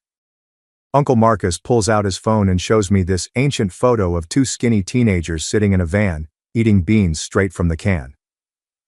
"That's your dad on the left," he says. And yeah, same goofy smile I remembered, just on a much younger face. The whole time he's telling me this story, I'm sitting there trying to process it. Like, how did they go from homeless teenagers to, well, this? That's when he tells me about the laundromat. The original owner used to let them hang out inside during really cold nights. They'd help him fix machines, clean up, whatever needed doing. When the owner got sick, he offered to sell them the place. Dad had just started college on a scholarship, but Uncle Marcus had been working construction and saving every penny. So the owner sold it to him for basically nothing. That was his first property. Then he starts pulling out all these old documents from his desk. Property deeds, contracts, business plans, all with my dad's notes in the margins. When your dad got sick, Uncle Marcus continues, he made me promise 2 things. First, to look out for you. Second, to make sure you learn how to look out for yourself. Then he gives me this look and goes, "Gotta say, you're doing better at the second part than I expected." I'm sitting there trying not to cry. Failing pretty badly at it, to be honest, when he drops the real surprise. Turns out he owns like half the block around the laundromat now. Apartment buildings, stores, even that sketchy phone repair place. And he's been watching me through the security cameras this whole time, sending his guys in the SUV to keep an eye on me. You worked 2 jobs without complaining, kept your grades up, found ways to survive that most people wouldn't think of. Even kept that laundromat running better than the manager I hired. He actually smiled when he said that last part. "Jerry told me you fixed the quarter machine. Took my maintenance guy 3 tries to figure that out." That's when he pulls out this key. Says it's for the apartment above his office, a whole studio apartment I didn't even know existed. He told me it's mine. No rent, as long as I keep working at the laundromat and keep my grades up. I tried to say no, like this felt too much like charity or something. But he shut that down real quick. "This isn't charity. This is an investment. You've got your father's brains. And your own kind of determination. I'm investing in that." Then he shows me this whole file he's kept. Copies of my school records. Work reports from Jerry. Even screenshots of those awful TikToks Michael and Rebecca made. "They thought they were shaming you," he says. "All I saw was someone who refused to break." It's weird, you know? All this time I thought he was this cold rich guy who didn't care. Who let his wife treat me like garbage. Turns out he was testing me. Messed up way to do it, yeah. but I kind of get it now. He wanted to see if I had what my dad had. That thing that makes you keep going when everything's against you. Before I left his office that night, he said something else about Dad. Told me about their last conversation when Dad was in the hospital. Dad made him swear not to just hand me everything, said I needed to learn to be strong on my own first. But Uncle Marcus added, he also said to know when enough was enough. And kid, you've more than proved yourself. I spent that night in a real bed for the first time in months. The apartment wasn't fancy, just one room with a kitchenette and bathroom, but it was warm, clean, safe. But the morning after Uncle Marcus gave me the apartment, I woke up to my phone blowing up with texts from Aunt Astrid. Turns out Michael had driven by the laundromat on his way to school and saw me walking down from the upstairs apartment. He took pictures, because of course he did.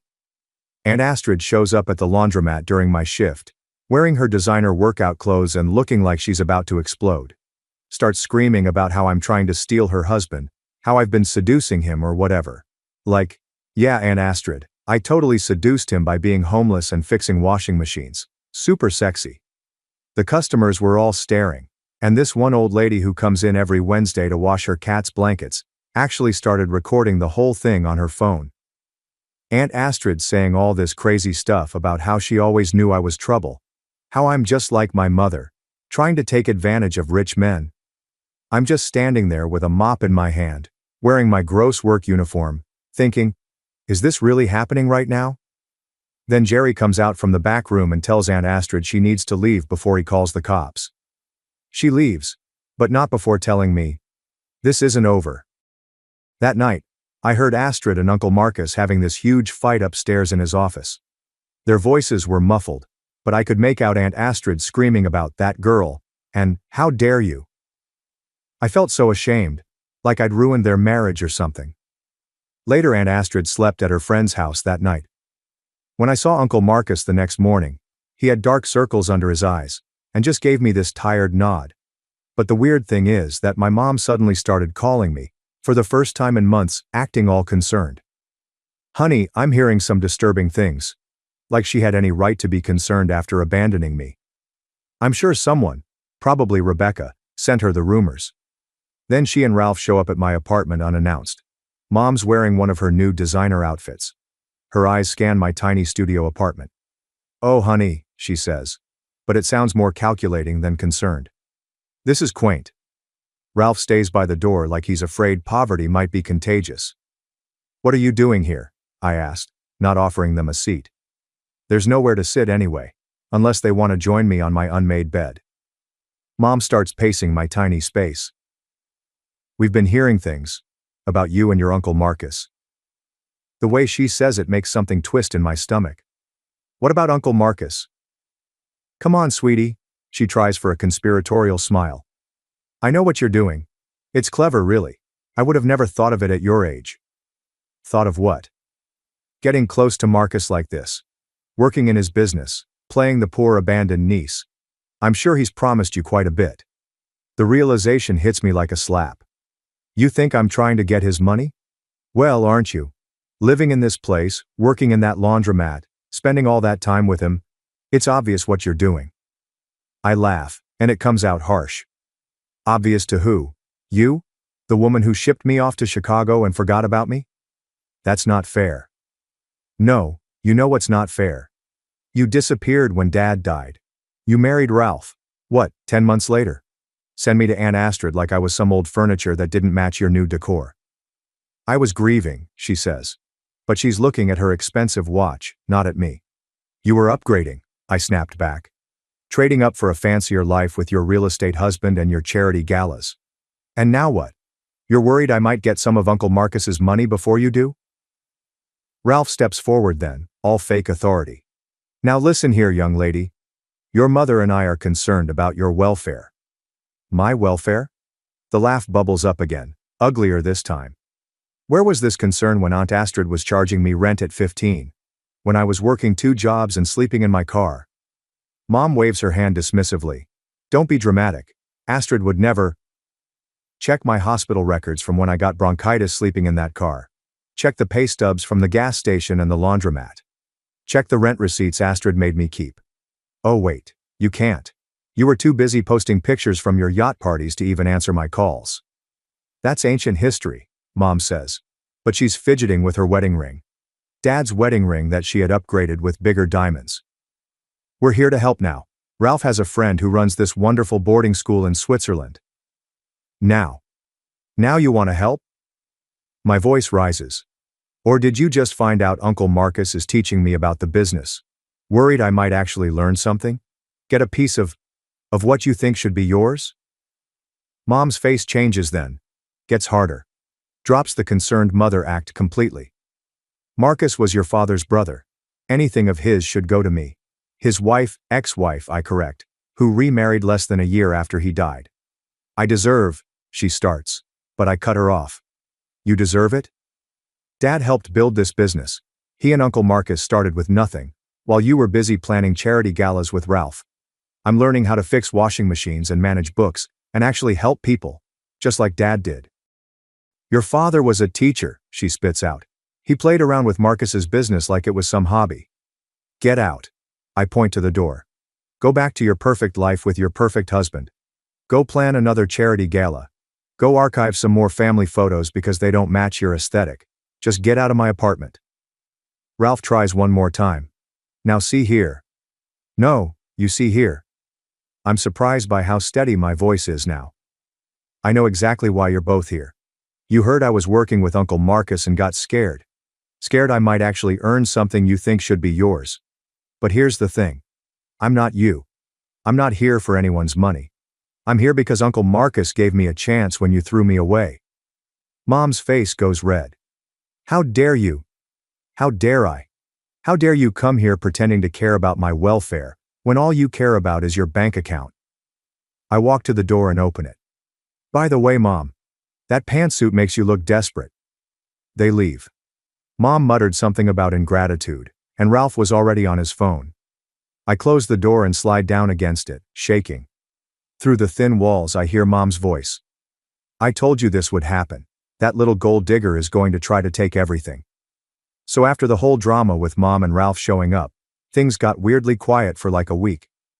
I was at work one night when Michael came running into the laundromat. He looked scared. Turns out he was using Aunt Astrid's iPad. A message popped up from someone saved as D that just said, "Everything's ready for next week. Astrid baby, we're finally going to be free."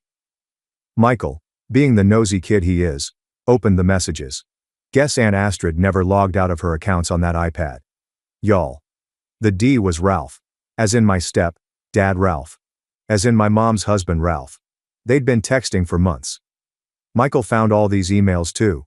Plans for them to take a bunch of money from Uncle Marcus's business and run away together. They'd been planning it for almost a year. Every time Aunt Astrid raised my rent, that money went straight into some secret account. Michael showed up because he didn't know what to do. For the first time in his life, this kid who'd made fun of me for being poor, was realizing his mom was about to steal everything, and leave him behind. I called Uncle Marcus. Not going to lie. Part of me wanted to just let everything blow up after how they treated me. Would have been some nice karma. Uncle Marcus came down to the laundromat right away. Michael was still shaking when he showed Uncle Marcus all the messages. I've never seen Uncle Marcus look so blank. Like his face just shut down. He made some calls. Turns out his lawyer had been suspicious about some business accounts for a while. The numbers weren't adding up. But Aunt Astrid handled all the paperwork. Uncle Marcus trusted her with everything, so nobody looked too close. The lawyer looked through every account, every transaction. Know how much they were planning to steal? $4.3 million. They'd already moved almost $1 million to offshore accounts. All those times Aunt Astrid complained about property taxes and utility bills? She was stealing that money too. But the real blow. Some of that money came from Michael and Rebecca's college funds. Their own mom was stealing their future to run away with my stepdad. Uncle Marcus had this whole team of lawyers and accountants come in. They found all these fake companies Aunt Astrid had set up. She'd write checks to these companies for maintenance or supplies, but the money just went to more secret accounts. While all this was happening, Aunt Astrid was acting totally normal. Still posting her workout selfies on Instagram, still running her PTA meetings, still pretending to be this perfect mom. Ralph was the same, taking my mom to charity events, buying her expensive stuff, playing the devoted husband. The lawyers said we needed to wait, get more evidence before confronting them. But Rebecca found everything on the iPad too. She came to my apartment one night, mascara all over her face from crying, asking if she could stay with me. First time in her life she didn't have a perfect place to sleep. It was weird having her there. This girl who'd made fun of me for being homeless was now basically homeless herself. She couldn't stand being in the same house as Aunt Astrid after learning everything. She slept on my tiny futon, used my cheap shampoo, wore my Target clothes, kept saying sorry for how she treated me. But honestly, watching her realize money doesn't make you a good person was enough. Uncle Marcus had his IT guys tracking all the accounts, watching every transaction. The plan was to catch them right before they tried to run, but Aunt Astrid must have figured out something was up because she started moving money faster. The next morning was Michael's 18th birthday party. Aunt Astrid had planned this huge thing at their house, hired a DJ, catering, even got some mini golf set up in the backyard. She was acting extra nice to everyone, probably because she thought it was her last weekend there. Uncle Marcus decided that was when we'd confront them. Have all the evidence ready, get everybody in one place. I remember Rebecca asking if we should warn my mom first, but Uncle Marcus said no. We needed to see her genuine reaction to know if she was involved. The morning of Michael's birthday party was weird. Like super weird. Aunt Astrid's running around arranging centerpieces and checking the catering while literally planning to disappear with my stepdad the next day. Rebecca and I were helping set up, both knowing everything was about to explode, trying to act normal.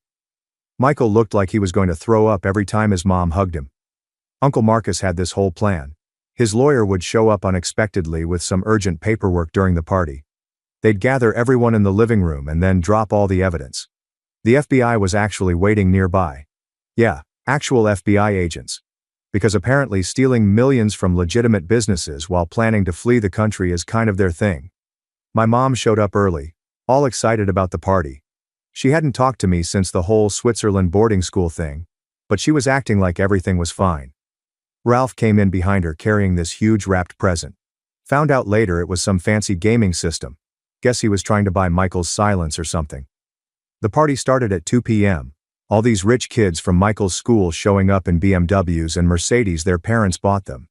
The DJ's playing music, people are swimming in the pool. Everything looks completely normal, except Rebecca, Michael and I are just watching Aunt Astrid and Ralph, who keep checking their phones and whispering to each other. Around 4 p.m. the lawyer showed up. He's carrying this thick folder and looking super serious. Aunt Astrid's face when she saw him. I wish I had a picture. She knew. They gathered everyone in the living room. Some of Michael's friends tried to stay, but Uncle Marcus was like, "Family only," in this voice that made them leave real quick. My mom was complaining about interrupting the party. But then the lawyer started laying out documents on the coffee table. Bank statements, emails, transfer records, pictures of Aunt Astrid and Ralph together from some private investigator. With each paper he put down, the room got quieter. Then he played a recording. Aunt Astrid and Ralph talking about their plans, laughing about how stupid everyone was for not noticing. My mom stopped breathing when she heard Ralph's voice. Just straight up froze. Aunt Astrid tried to say the recording was fake, but then Uncle Marcus pulled out her iPad, the one Michael found the messages on, and started reading their texts out loud. Y'all, the screaming that happened next. Mom launched herself at Ralph, started hitting him with her purse, which had like a million metal things in it, BTW. Aunt Astrid tried to run for the door, but the FBI guys were already there. Some agent lady just goes, "Astrid Anderson, you're under arrest for wire fraud and embezzlement." They took them both away in handcuffs. Ralph kept yelling about how he had a good explanation. Aunt Astrid was crying about how weed ruined her life. But you know what the worst part was? Neither of them even looked at their kids. Like your son's 18th birthday party just got turned into a crime scene, and you can't even say sorry? Mom had a complete breakdown, like full-on hysterics. Turns out Ralph had been using her money too. She'd signed a bunch of papers without reading them, because she trusted him, she said, and he'd basically stolen everything she had left from Dad's life insurance. The next few weeks were crazy. The FBI investigation found even more stuff. Aunt Astrid and Ralph had been planning this for over a year. They had fake passports, offshore accounts, this whole secret life ready to go. They'd stolen from pretty much everyone. The business, the kids' college funds, even charity money from those fancy events they were always going to. While all this was happening, Uncle Marcus was watching how everyone handled it. Rebecca and Michael basically moved into my tiny apartment. We had this whole system. Michael slept on the futon, Rebecca shared my bed, and we all shared one bathroom. Which was interesting. They both got jobs at the laundromat. Rebecca's actually really good with customers when she's not being mean to them. And Michael? Kids have a talent for fixing machines. He figured out this problem with the industrial dryer that even the repair guy couldn't fix. Mom went to rehab. Not for drugs or anything, just to deal with everything. She'd been so focused on looking perfect, having the perfect rich life, that she'd ignored all the red flags about Ralph. Uncle Marcus really stepped up. He's been teaching us all about the business. Says he wants us, me, Rebecca, and Michael, to run it together someday. We each have different strengths. I'm good with numbers, like my dad was. Rebecca's great with people when she tries, and Michael's got this weird genius thing with machines. Last week we all went to visit Dad's grave. First time we'd been there together. Uncle Marcus told us more stories about him, about how he'd helped build this whole business while still being a teacher, because he believed in helping people. Aunt Astrid and Ralph are in jail now. Turns out stealing millions and planning to flee the country is kind of illegal. They're both trying to blame each other, which would be funny if it wasn't so sad. Michael and Rebecca still struggle with it. Like, imagine finding out your mom cared more about running away with someone else's husband than she did about you. But you know what's weird? We're actually better now. Like, all of us. Mom's dealing with her issues instead of hiding them behind designer sunglasses. Rebecca and Michael learned what it's like to actually work for things. I learned that sometimes letting people help you isn't a weakness. Sometimes I look around at my life now and can't believe how different everything is from a year ago. Like, I'm sitting here in the laundromat office. My office now. I manage the place. And it hits me. Although I lost my family, I'm doing much better now. TLDR. Found out aunt and stepdad were secret lovers planning to steal millions and run away. They got arrested at a birthday party. Mom had a breakdown, went to rehab. Cousins learned humility through laundry. And we all somehow became a real family. Also, Dad was playing 4D chess from beyond the grave. Thanks for watching and diving into this wild family drama with me. If you love Reddit family drama, don't forget to subscribe and turn on notifications so you never miss the next one. Mom rejected my daughter. On Christmas Eve, told she wasn't real family. Weeks later, the IRS raided her mansion. Now she's bankrupt, begging me back.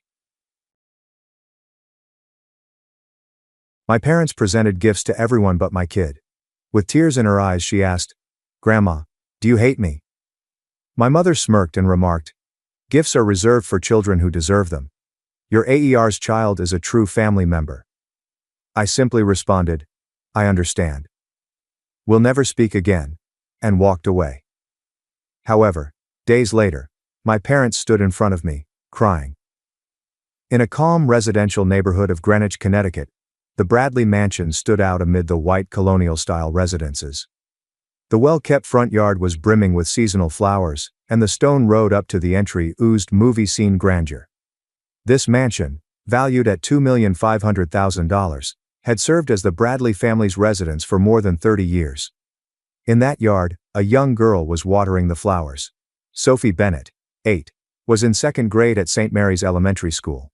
Her kind, dark eyes and attentive demeanor allure her to the grown-ups around her. She was stopping by her grandparents' house after school, as she usually did. The neighbors observed with pleasure as the little girl cared for the garden day after day. "Sophie, thank you for watering the flowers for Grandma." Emma Bennett, Sophie's mother, spoke from the entrance. At 35, she was the director of research and development for a major pharmaceutical company. Despite her soft disposition, she retained inner strength and had adopted Sophie 8 years ago. She also took on the burden of paying her parents $3,000 monthly rent and medical insurance. Her relationship with her parents remained strained when she chose not to inherit the family real estate firm, but she did not regret her decision. "Mom, I made Grandpa's favorite cookies today. Mrs. Johnson taught me the recipe." Sophie proudly exhibited a paper bag containing the pleasant aroma of chocolate chip cookies. Cooking classes with her elderly neighbor had suddenly become her favorite activity. "Oh, very nice. Grandpa will be very thrilled." Emma's husband, Michael, stood next to her as she grinned. At the age of 37, he owned an IT company that provided a steady income of more than $300,000 per year for his family.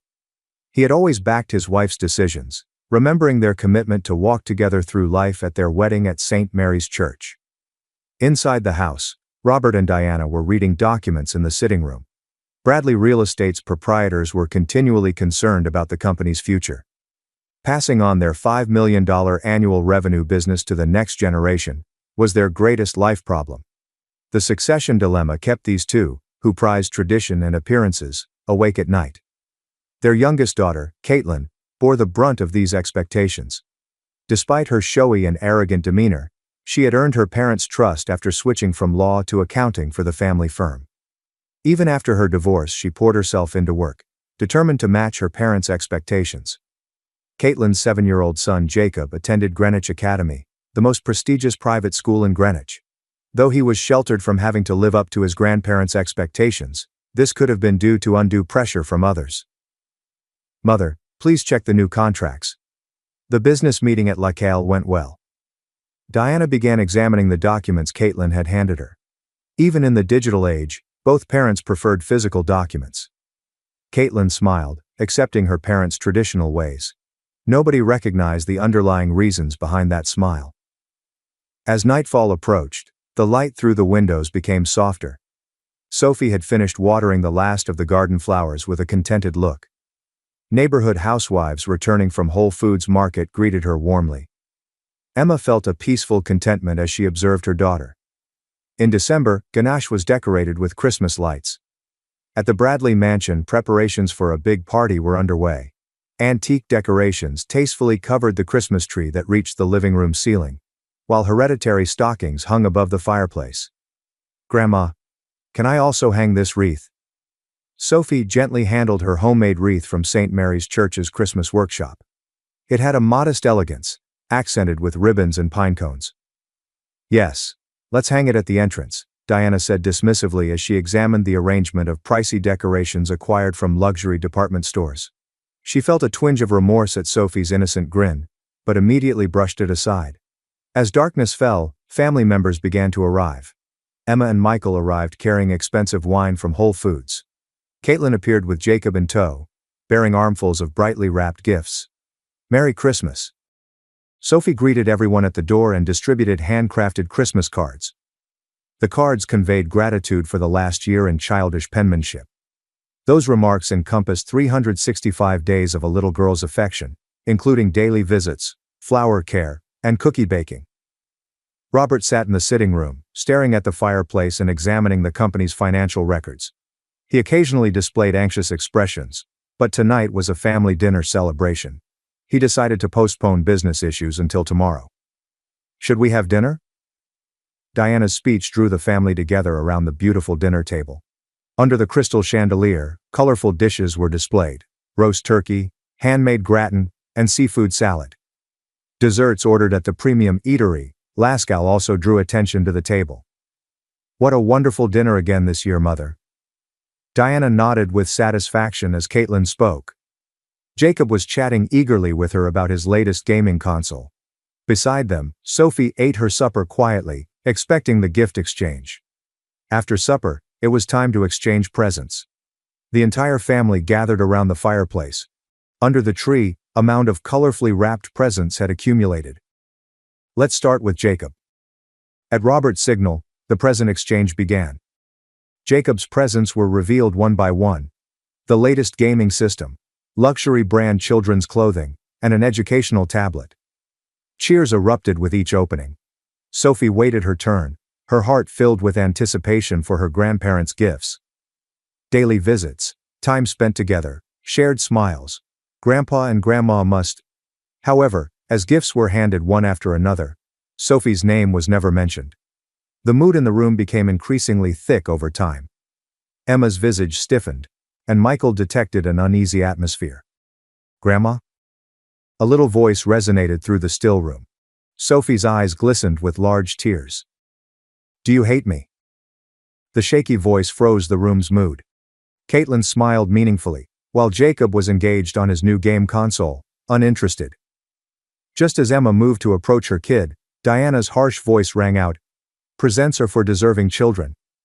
Diana continued, taking a sip of tea and smiling elegantly. "My sister's child is a real family after all." Those words cut through the room like ice knives. Emma's face became drained of blood.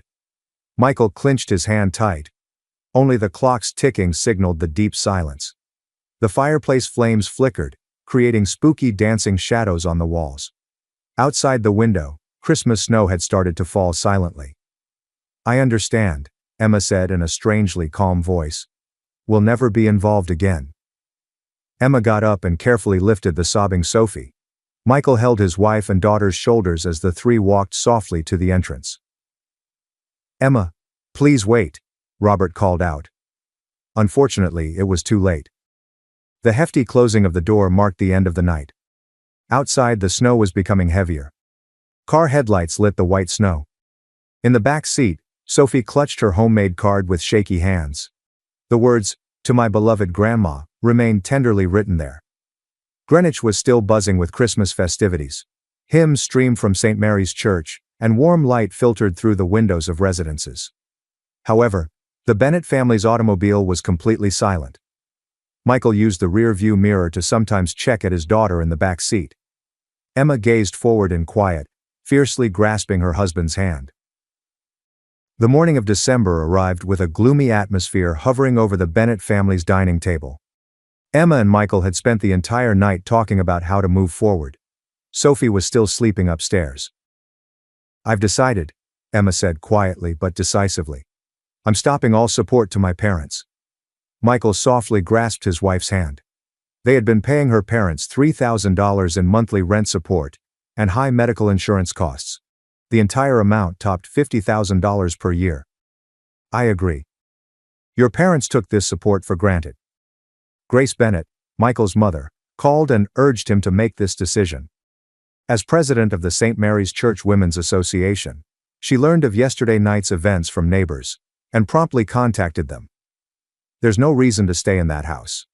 Please use our vacation home." Grace's holiday home, located slightly distant from Greenwich's elite residential area, provided a quiet and peaceful environment. Emma's family benefited greatly from her offer. Emma visited with accountant Tom Watson that afternoon to discuss withdrawing support for her parents. Tom was a longtime buddy who recognized Bradley Real Estate's financial condition. Maintenance expenses have increased dramatically over the past 6 months, and the flow of some contract payments seems unnatural. Emma gazed at the documents with her father's signature. Knowing her father's careful temperament, something about the signature seemed odd. Meanwhile, Sophie naturally began to avoid visiting her grandparents' place. On her way home from St. Mary's Elementary School, she passed by their house, which she used to visit every day. The garden flowers faded gradually. As January arrived, the community was engulfed in bitter cold. Emma's family had started their new life at Grace's holiday home. Sophie meticulously nurtured a new flower bed in the vast garden, and Grace would pay her a visit on weekends to enjoy gardening with her. "Grandma, do you think these rose seedlings will bloom in the spring?" Grace smiled kindly in response to Sophie's question. "They'll surely bloom beautifully just like you." Her wounded heart began to heal gradually. However, worrisome suspicions began to circulate among the Bradley family. Sarah Johnson, a nearby resident, considered Caitlin's recent conduct strange. "That girl went shopping in New York again last week. She purchased several new luxury brand bags." Many locals were drawn to her opulent lifestyle, despite the fact that she worked as the family's accountant. In February, Jim Clark, a Bradley real estate veteran, requested an early retirement. His abrupt decision, made after more than 30 years of service, caused chaos within the organization. "Something's wrong," Michael's legal advisor David Stern stated. "There are rumors in the real estate industry about unclear transactions at Bradley Real Estate." As March began, more worrying developments emerged. One day, Emma got a letter. The sender was Martha Collins, Bradley Real Estate's former accounting director. "Miss, I need to speak with your father." In the letter, Martha expressed major concerns about the company's accounting methods. Since Miss Caitlin took over accounting, there have been increasing transactions I cannot verify. Emma drove to her parents' house to check on her father the day after she read the letter. She saw unfamiliar individuals in suits visiting the company. Morning media announced that a tax inquiry on Bradley Real Estate had begun. Authorities initiated a large-scale inquiry in response to an internal whistleblower claim. Emma, something terrible has happened. Michael's contact at the tax office had called him first thing in the morning. There's strong suspicion your sister has embezzled about $5 million over the past 3 years. That afternoon, Caitlin vanished from the firm. Mom. Caitlin left without saying anything. Emma held her breath after receiving Diana's panicked phone call. Her sister had taken out a significant quantity of money and disappeared, leaving behind her 7-year-old kid, Jacob. As the investigation progressed, stunning revelations emerged one by one. Moving real estate contract payments to secret accounts, inflating maintenance charges and pocketing the difference, freely using corporate seals and bank books, by abusing her parents' confidence, and entirely managing internet banking by leveraging her elderly parents' digital illiteracy. Caitlin was stopped by police at JFK International Airport on Friday evening, as she attempted to exit the country. Why? Why would she do that? Robert held his head in his hands at the police station. The company's reputation was in ruins, and total liabilities could surpass $10 million. Diana broke down in tears at home. Outside the window, the flowers Sophie had once cared for swung sadly, untouched. Emma quietly watched the news in Grace's vacation home living room. Michael was helping police with their digital forensic investigation. That night, Sophie penned a little prayer in her diary. Please don't let Mom be sad, and please don't let Jacob be lonely. Caitlin Bradley quietly confesses to her misdeeds in the interview chamber at the Greenwich police station. Her voice lacked the bravado it formerly possessed. Her fancy brand suit had been replaced with police-issued work clothing, and her flawless makeup had faded. As the investigation progressed, more alarming truths emerged. The first fraud started 3 years ago. Caitlin began embezzling little amounts following her divorce, as she struggled to pay alimony. However, her subsequent addiction to a luxury lifestyle led to more serious crimes. Of the $3 million in contract payments from business partners, $500,000 was directed to private accounts. The investigators quietly took notes on her testimony. Meanwhile, in Bradley Real Estate's headquarters, the corporation faced its most serious problem since its inception.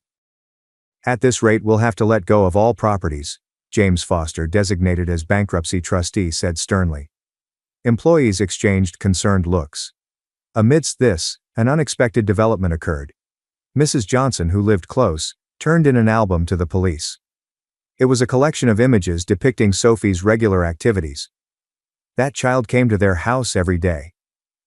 The collection contains precisely dated images of Sophie maintaining her garden, baking cookies with her parents, and attending her grandparents to hospital visits. She never missed a day, regardless of the weather. Next, security camera footage was examined. There are records of visits for 367 days straight, without missing a single day, the police technician stated. Even on New Year's Eve, and when she had a fever from the flu, Sophie always went to her grandparents' house. The St. Mary's Church Women's Association also provided testimonials. Every Sunday after Mass, Sophie would pray for them, Pastor Michael O'Connor explained quietly. She would always say, "Please let Grandpa and Grandma stay healthy." It was like an angel's pure prayer. On the morning of April 20th, Robert and Diana went to Grace's holiday home. The two appeared more weary than ever before. Their pricey suits had been replaced by more modest casual clothes, and Diana's rings vanished.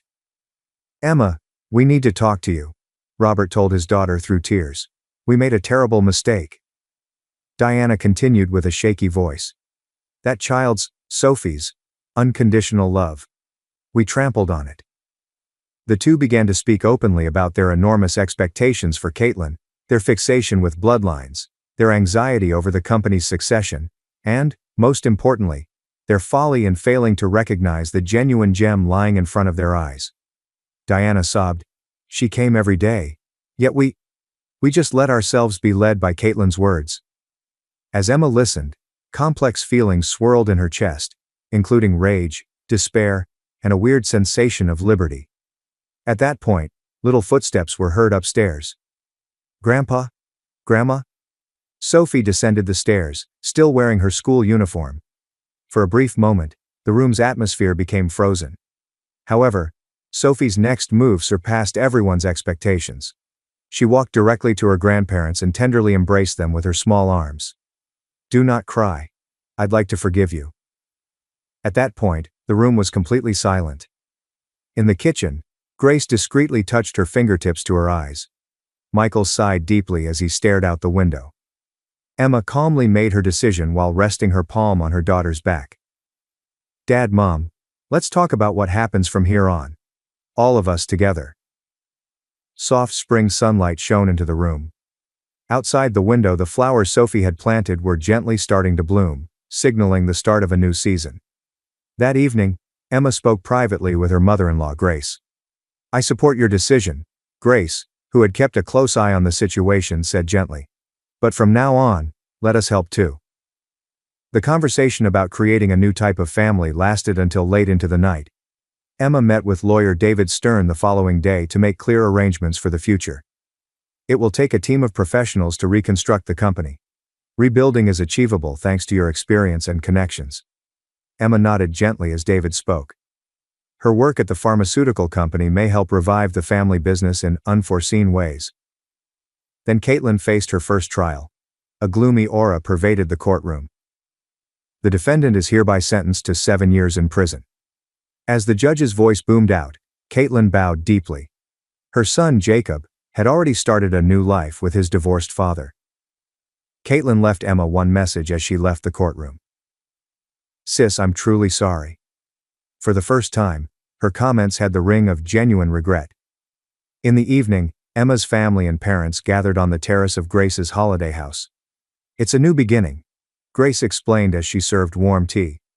Sophie was watering her newly planted flowers. Her figure resembled a symbol of hope. "We still have so much to make amends for," Robert added. Everyone nodded softly as he spoke. Greenwich was once again decorated with Christmas lights.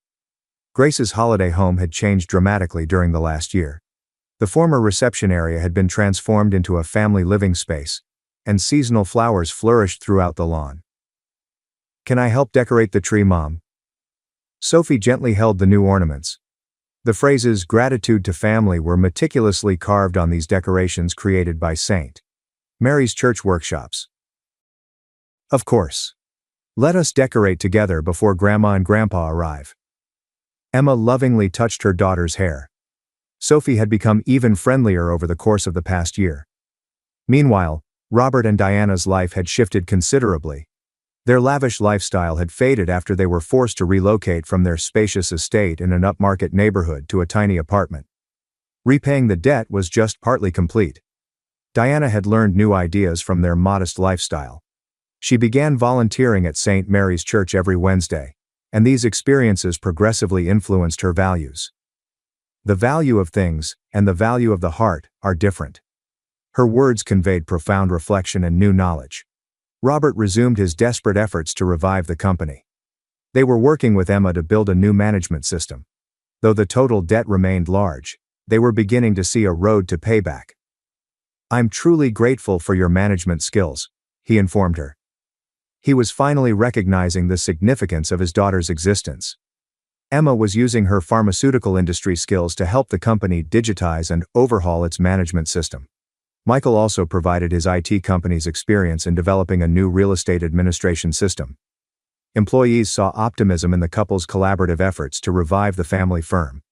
Grace kept a close eye on this new family structure. "Forgiving those you love sometimes takes the greatest courage." Her remarks struck a profound chord with the entire household. The monthly family gathering on the first Sunday had also become a new custom. Though there were disagreements from time to time, they also served as chances to strengthen family bonds. "Next month, I'd like to start a new initiative," Robert suggested. He planned to contribute a portion of the company's income to an adoption support fund.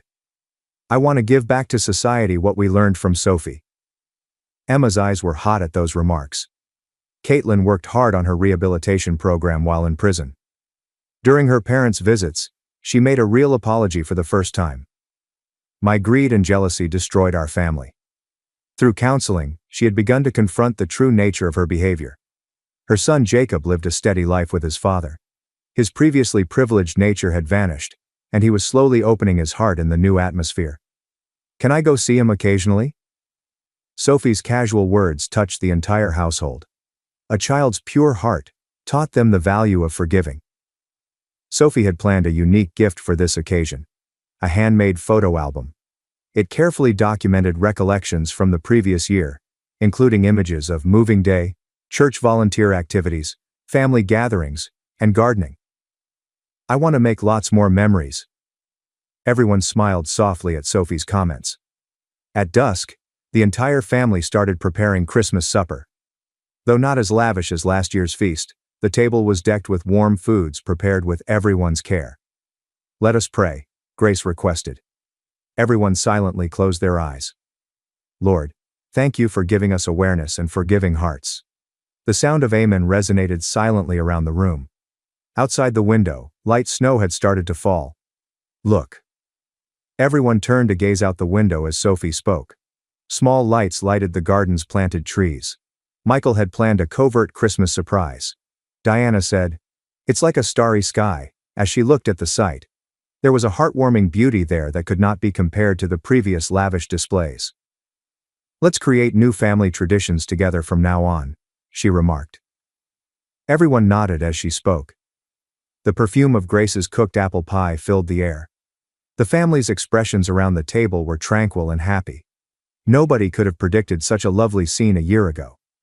"So this is what true happiness is," Robert said quietly, acknowledging Diana's whisper.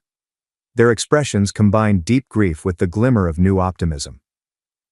From this point forward, the Bradley and Bennett families were going to take a new step.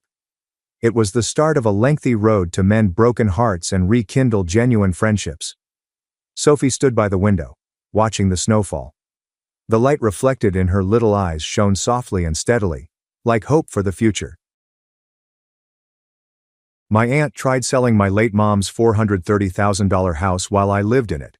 So I made her regret it, by hiring a lawyer, and it to court."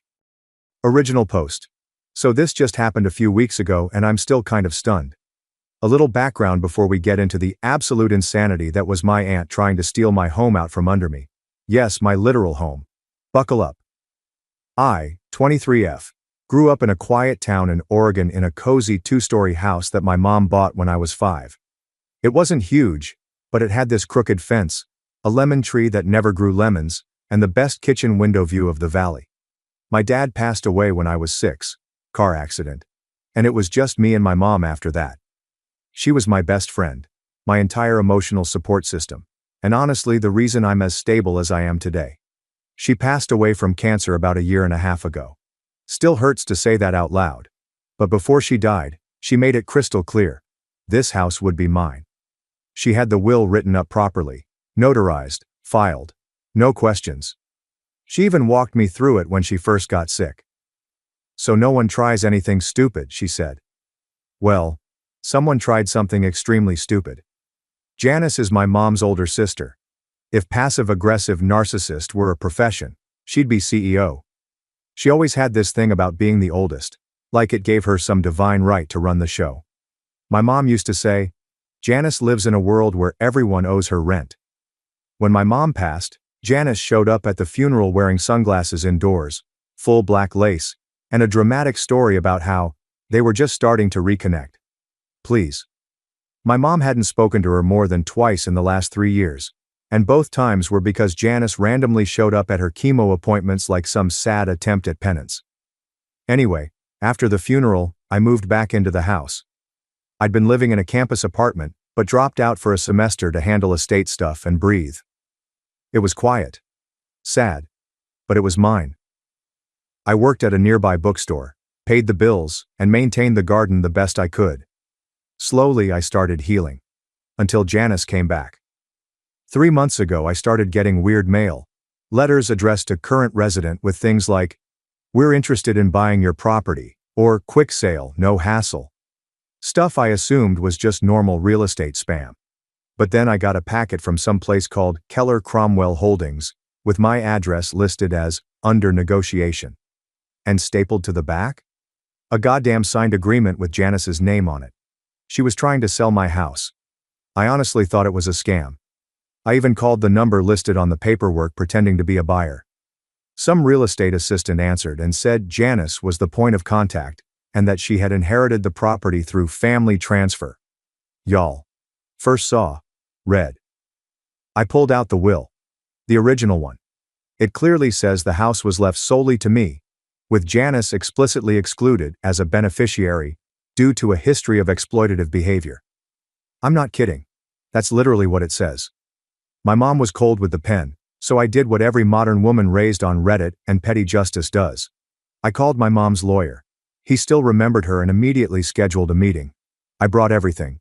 The mail, the signed agreement, the will. He read it, raised an eyebrow and said, "Oh. She's dumber than I thought." Turns out Janice had forged a family transfer claim using a fake addendum to the will, dated after my mom's death. Let me say that again. After my mom's death. This woman used a Word template, printed it on cheap legal paper, and tried to pass it off as a legitimate document. She even signed it as my mom, with a pen color that didn't match the original will ink, and using the wrong last name. My mom had legally changed it back to her maiden name after my dad died. Janice forgot that part. Instead of calling her out, I decided to wait.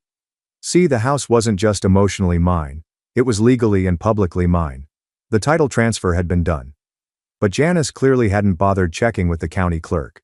She probably thought I was some grieving kid she could steamroll over and that the dumb niece wouldn't know how to respond. She had no idea I was preparing a legal trap. She showed up one Sunday morning with a man in khakis and a clipboard. She didn't even knock. I was on the porch, watering plants, and she just waltzed up like she owned the place. "Janice. We're just doing a quick walkthrough.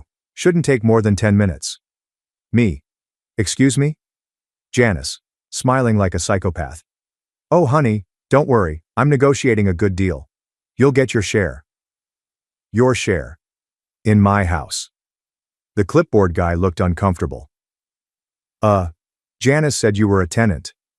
I handed him my ID and said, "I'm not a tenant, I'm the owner. And if you don't leave my property in the next 30 seconds, I'm calling the cops for trespassing." He left. Fast. Janice, though, stood her ground. "Janice. You're making a mistake, kid. Your mother would have wanted us to share the house. You don't even have the capacity to manage it." I said, "You're right. She would have wanted to share, with people who treated her with respect. That doesn't include you." She stormed off, muttering about legal action, and how this isn't over. 2 days later, I got served with a cease and desist letter from her lawyer cousin, who I later found out specializes in DUI cases in Nevada, LMAO.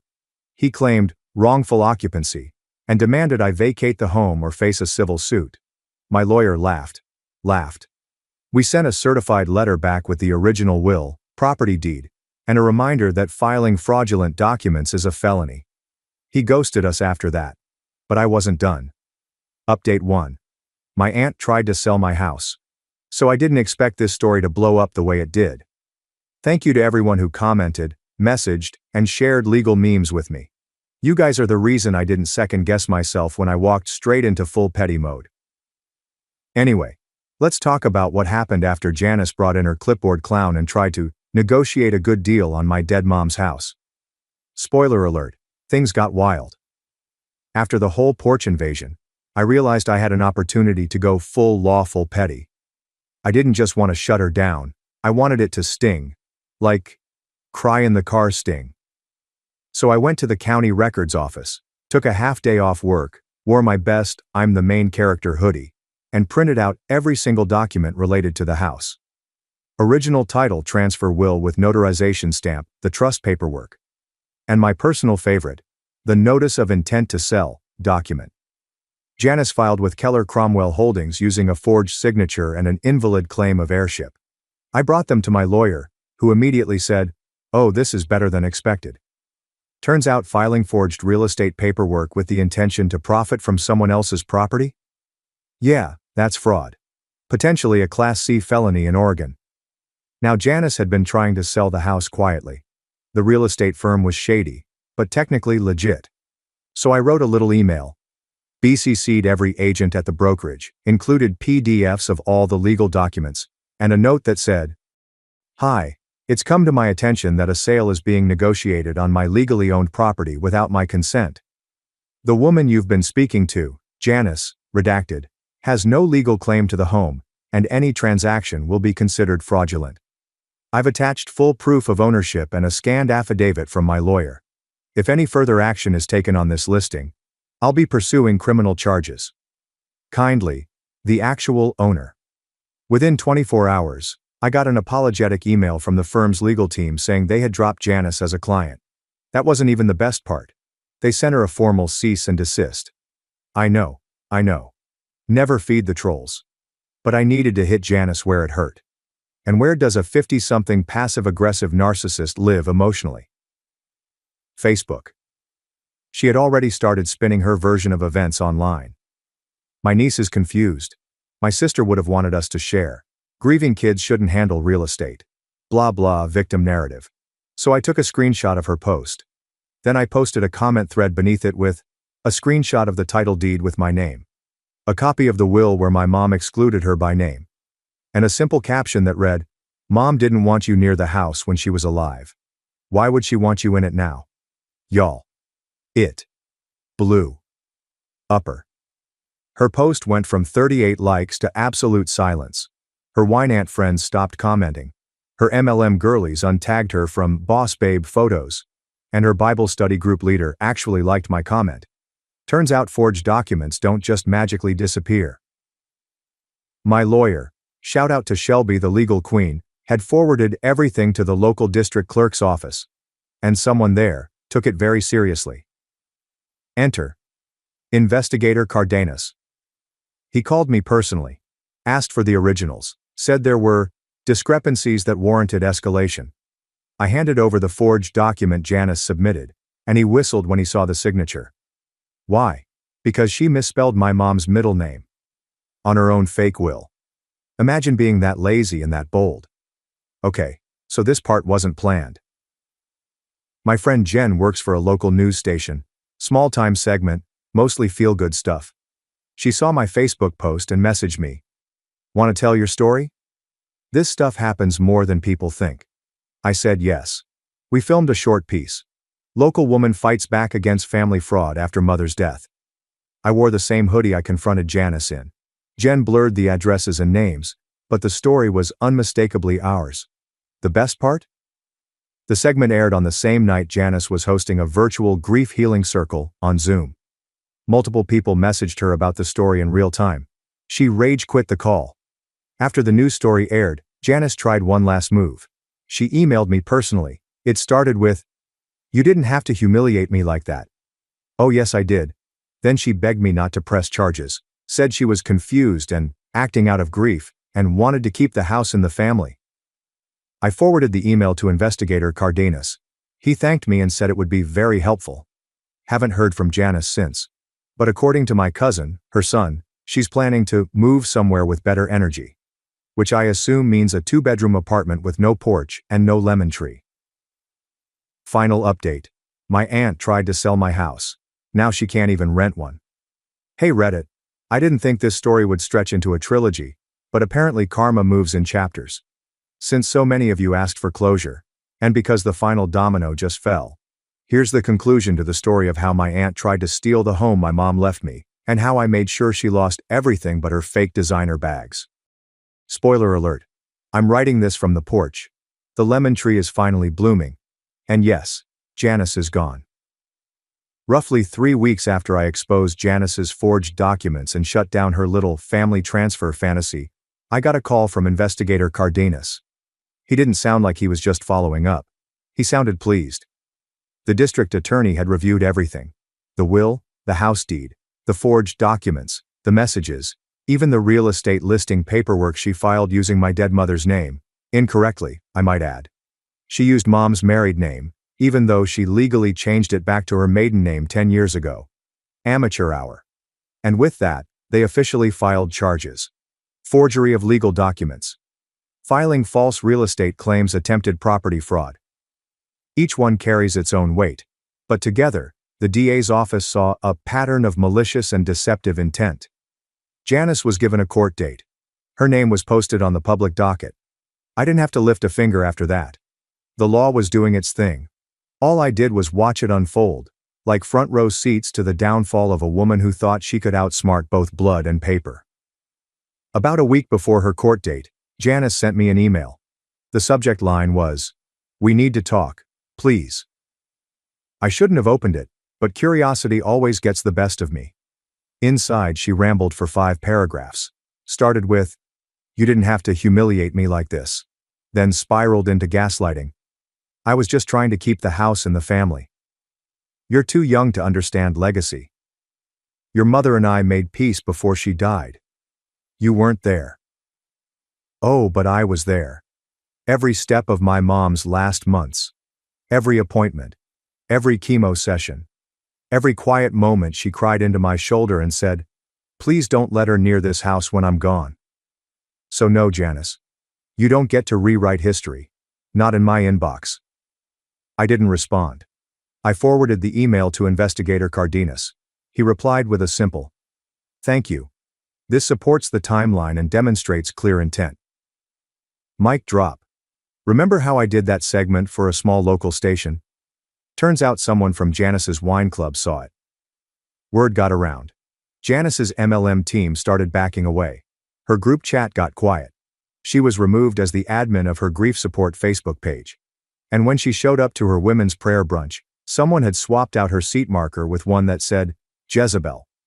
My cousin, her son, told me she came home crying and threatened to sue the church for defamation. He reminded her that's not how church works. She then tried to move in with him and his wife. Lasted less than 48 hours. She complained about the lighting, demanded they let her use their Netflix, and told their 3-year-old not to touch her vintage purse, which is just a peeling Coach bag she got from a thrift shop. They dropped her off at a motel and blocked her number. After getting kicked out of her lake house, a friend's summer home she was squatting in for a year, Janice tried to float between acquaintances. But no one wanted to touch a woman facing charges for property fraud. She ended up renting a single room above a laundromat in a strip mall an hour outside town. I know this because she complained on her Facebook before deleting the whole account. She now shares a bathroom with 2 chain smokers and a guy named Todd who sells essential oils and bootleg DVDs. Not that I'm keeping tabs. I totally am. Peace. Glorious, uninterrupted peace. The porch is clean. The passive-aggressive sticky notes are gone. The scent of fake lavender candles has been replaced by fresh air and a single eucalyptus diffuser that I picked. I turned Janice's old guest room into a reading nook, painted it sage green, put in a comfy armchair, added shelves for all the books I've been meaning to read. Hung a neon sign that says, "This house belongs to me." And the best part? The attic. While organizing boxes, I found an old shoebox tucked behind a beam. Inside, a stack of photos, a tiny ceramic owl I made in 3rd grade, and a letter. For Ruby, when you're ready. It was my mom's handwriting, faded but clear. She talked about how proud she was of me, how she knew Janice might come circling like a vulture, how she put everything in my name so I'd never have to fight to keep what was already mine. She wrote about the garden, the lemon tree, and how, even if I ever felt alone, the house would always be a piece of her, rooted, standing, and watching over me. The last line. "Don't let anyone make you small in the place you were born to grow," I cried. The ugly kind of cry. The healing kind. And then I folded the letter, framed it, and put it right above the reading chair. So I see it every day. We're not close. He and my mom split when I was 10, and he moved to Arizona with his new wife. But he saw the news segment, called me out of the blue, said, "Your mom would be proud. I am too. Sorry I wasn't around more." Then he Venmo'd me $500 with a note, for porch lights or revenge snacks. I used it to buy a standing lamp for the reading room, and an espresso machine. Felt like a good combo. Janice took a plea deal. 2 years probation, $7,500 fine, mandatory counseling for impulse control and deceitful behavior. Public apology to me, which I didn't require, but it was the judge's condition. She didn't look at me in court. But I looked right at her. And I smiled. The lemon tree is blooming for the first time in 6 years. The porch feels bigger. The house feels warmer. And I feel lighter. No more pretending. No more walking on eggshells. Just peace, books, coffee, and the quiet strength of a girl who stood her ground and kept the ground under her feet. If you're going through something similar, please know, you are not powerless. Paper trails, truth, and a calm sense of self go a long way. And if you're lucky, Reddit will have your back too. Thanks for following the saga. I've got a life to live now, in my house. And Janice. Well, last I heard, she's selling fake crystals on Etsy under the name Healing Empress 43. So, I think we both ended up exactly where we belong. Thanks for watching and being part of the drama. Don't forget to subscribe and hit the bell so you never miss a wild news story. Parents' favored sister ignored my achievements. They never said we're proud of you. Now they're watching another man proudly calls me his son. Original post. I, 29 male, grew up in a house where I was useful, but never loved. That might sound melodramatic to some, but it's the truth. I wasn't the kid who got hugs for scraped knees or gold stars on the fridge. I was the kid who got asked why the dishwasher wasn't unloaded yet.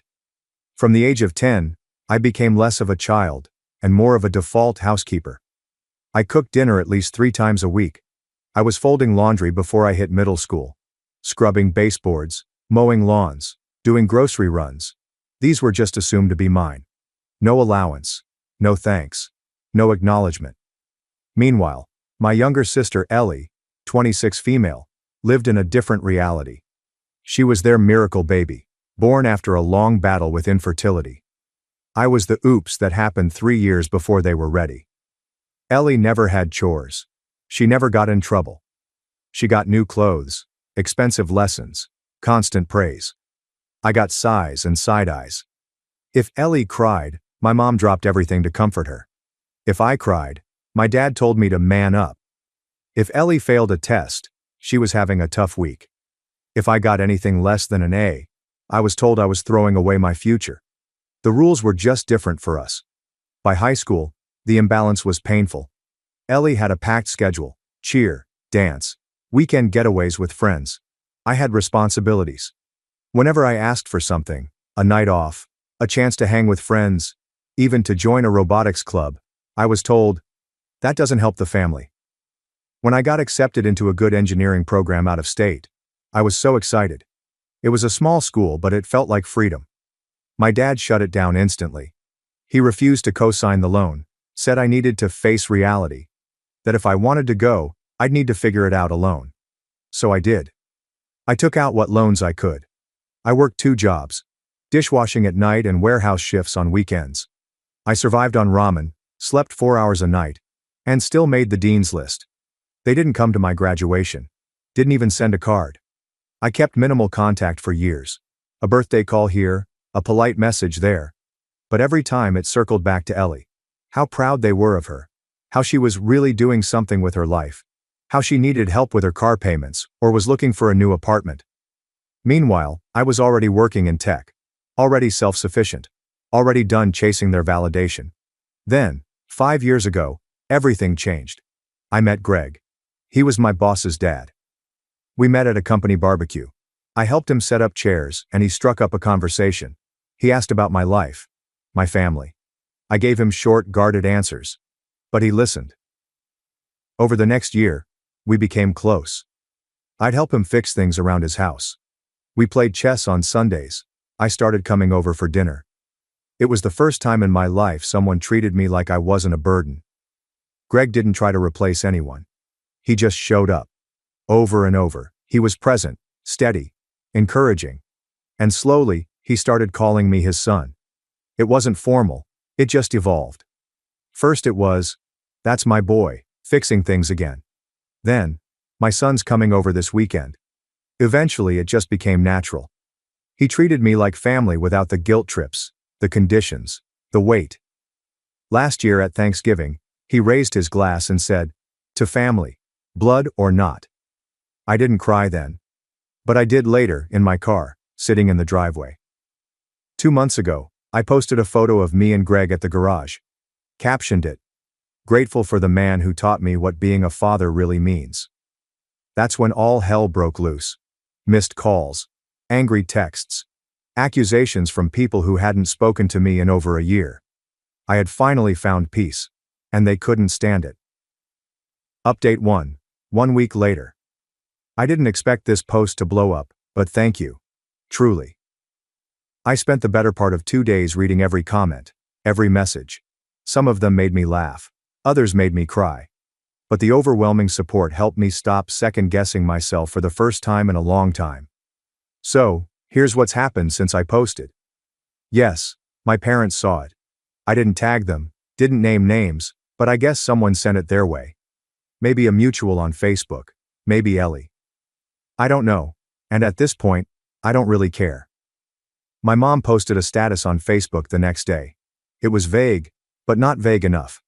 Something like, "Some people turn their backs on the ones who raised them, but God sees it all." Kids these days forget who fed them, clothed them, sacrificed everything for them. It ended with a crying emoji and a Bible verse about honoring your parents. Then came the texts. First from Mom. "You should be ashamed." Then from Dad. "You've lost your way. That man isn't your family." Ellie went full social media. She posted a TikTok where she basically called me jealous and dramatic. Said I was trying to punish good parents just because they loved her too. She even used old pictures of us as kids, overlaid with sad music. Comments turned off, of course. She always did like controlling the narrative. I didn't respond. But it still got to me. What hurt wasn't the smear campaign. I expected that. What hurt was realizing how little they had to say that actually contradicted anything I wrote. They couldn't point to moments of love or support. They couldn't refute the facts. All they had was vague guilt and performative outrage. And then Greg found out. He saw the post. I didn't send it to him. He follows me online, so he saw it on his own. I was nervous. I thought maybe it was too much, that I dragged him into something he didn't sign up for. But when I came over that Sunday, he just gave me a long, firm hug. "I wish you had told me sooner," he said. "But I understand why you didn't." He told me I didn't have to protect him. That he was proud of me for speaking my truth. And then he said something I'll never forget. "I always wanted a son who chose me. Not one who had to love me. You chose me. And that means the world." I barely held it together. I went to the bathroom, stared at myself in the mirror, and just let it out.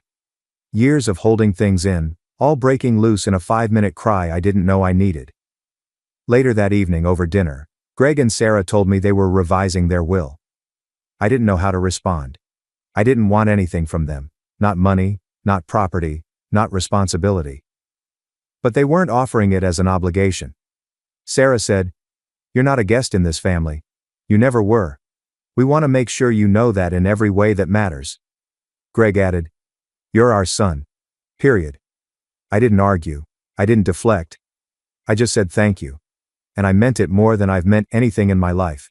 Since then, I've started to feel something I didn't realize was possible. Security. Not just financial or physical, but emotional. Knowing I have people who love me for who I am, not who they want me to be. I used to wonder if I was broken, because I never felt safe at home. Now I know I was never the problem. Thank you again to everyone who read, shared, or commented. You gave me the courage to keep going. More updates soon. For now, I'm just trying to breathe a little easier. Update 2. 2 months later. I wasn't going to post again. I thought I'd moved on. I'd gone no contact. I was building a life. I was healing. But toxic people don't like being ignored. A couple of weeks ago, I was in the middle of a client call, when our receptionist messaged me. She said there was an older couple in the lobby asking for me. They looked angry, but when she asked who they were, they softened and said, "We're his parents. We're here to make amends." I felt the blood drain from my face. I walked to the front quietly and saw them. My mom in a dramatic scarf, and my dad with a plastic sign in his hand that read in thick Sharpie, "We forgive you, come home." I asked security to remove them. Gently, kindly, but firmly. They protested. Loudly. Said they were there out of love. Said they just wanted 5 minutes. My dad tried to guilt the front desk staff. Told them they raised me, that they had every right to see their son. It was humiliating. And not for me, it was a performance. The kind they're good at. Public martyrdom. They eventually left. When I got home that night, there was a long email from Ellie. Subject line: "You'll regret this." She said I was ungrateful. Said our parents were doing the best they could. Said I was being cold. That I'd break their hearts if something happened, and I hadn't made peace. And then she said something that struck me. "You're going to regret this when they're gone." It was meant as a threat disguised as concern. But I didn't take it that way. I sat with that sentence for a while. Turned it over in my head. And I realized something. I won't regret it. I'm not the one who broke anything. I was a kid who asked to be seen. Who asked to be treated with love. They were the ones who turned that down. Over and over. I didn't cut ties out of cruelty. I cut ties to stop the bleeding. And Greg? He's been my rock through all of it. He didn't ask questions. He didn't tell me how to feel. He just showed up with takeout and said, "You okay?" He told me something that stuck. You don't owe anyone a front row seat to your healing just because they claim they bought the ticket. I've never felt more empowered. I didn't respond to Ellie's email. I didn't respond to the 10 follow-ups she sent after that. I let the silence speak for me. A few days ago, Greg and I were at a local coffee shop when a distant cousin I hadn't seen in years spotted us. She came over, looked awkward, and asked if I'd be coming home for Christmas. I smiled and said, "I am home." Ellie went full social media. She posted a TikTok where she basically called me jealous and dramatic. Said I was trying to punish good parents just because they loved her too. She even used old pictures of us as kids, overlaid with sad music. Comments turned off, of course. She always did like controlling the narrative. I didn't respond. But it still got to me. What hurt wasn't the smear campaign. I expected that. What hurt was realizing how little they had to say that actually contradicted anything I wrote. They couldn't point to moments of love or support. They couldn't refute the facts. All they had was vague guilt and performative outrage. And then Greg found out. He saw the post. I didn't send it to him. He follows me online, so he saw it on his own. I was nervous. I thought maybe it was too much, that I dragged him into something he didn't sign up for. But when I came over that Sunday, he just gave me a long, firm hug. "I wish you had told me sooner," he said. "But I understand why you didn't." He told me I didn't have to protect him. That he was proud of me for speaking my truth. And then he said something I'll never forget. "I always wanted a son who chose me. Not one who had to love me. You chose me. And that means the world." I barely held it together. I went to the bathroom, stared at myself in the mirror, and just let it out. Years of holding things in, all breaking loose in a 5-minute cry I didn't know I needed. Later that evening over dinner, Greg and Sarah told me they were revising their will. I didn't know how to respond. I didn't want anything from them. Not money, not property, not responsibility. But they weren't offering it as an obligation. Sarah said, "You're not a guest in this family. You never were. We want to make sure you know that in every way that matters." Greg added, "You're our son. Period." I didn't argue. I didn't deflect. I just said thank you. And I meant it more than I've meant anything in my life. Since then, I've started to feel something I didn't realize was possible. Security. Not just financial or physical, but emotional. Knowing I have people who love me for who I am, not who they want me to be. I used to wonder if I was broken, because I never felt safe at home. Now I know I was never the problem. Thank you again to everyone who read, shared, or commented. You gave me the courage to keep going. More updates soon. For now, I'm just trying to breathe a little easier. Update 2. 2 months later. I wasn't going to post again. I thought I'd moved on. I'd gone no contact. I was building a life. I was healing. But toxic people don't like being ignored. A couple of weeks ago, I was in the middle of a client call, when our receptionist messaged me. She said there was an older couple in the lobby asking for me. They looked angry, but when she asked who they were, they softened and said, "We're his parents. We're here to make amends." I felt the blood drain from my face. I walked to the front quietly and saw them. My mom in a dramatic scarf, and my dad with a plastic sign in his hand that read in thick Sharpie, "We forgive you, come home." I asked security to remove them. Gently, kindly, but firmly. They protested. Loudly. Said they were there out of love. Said they just wanted 5 minutes. My dad tried to guilt the front desk staff. Told them they raised me, that they had every right to see their son. It was humiliating.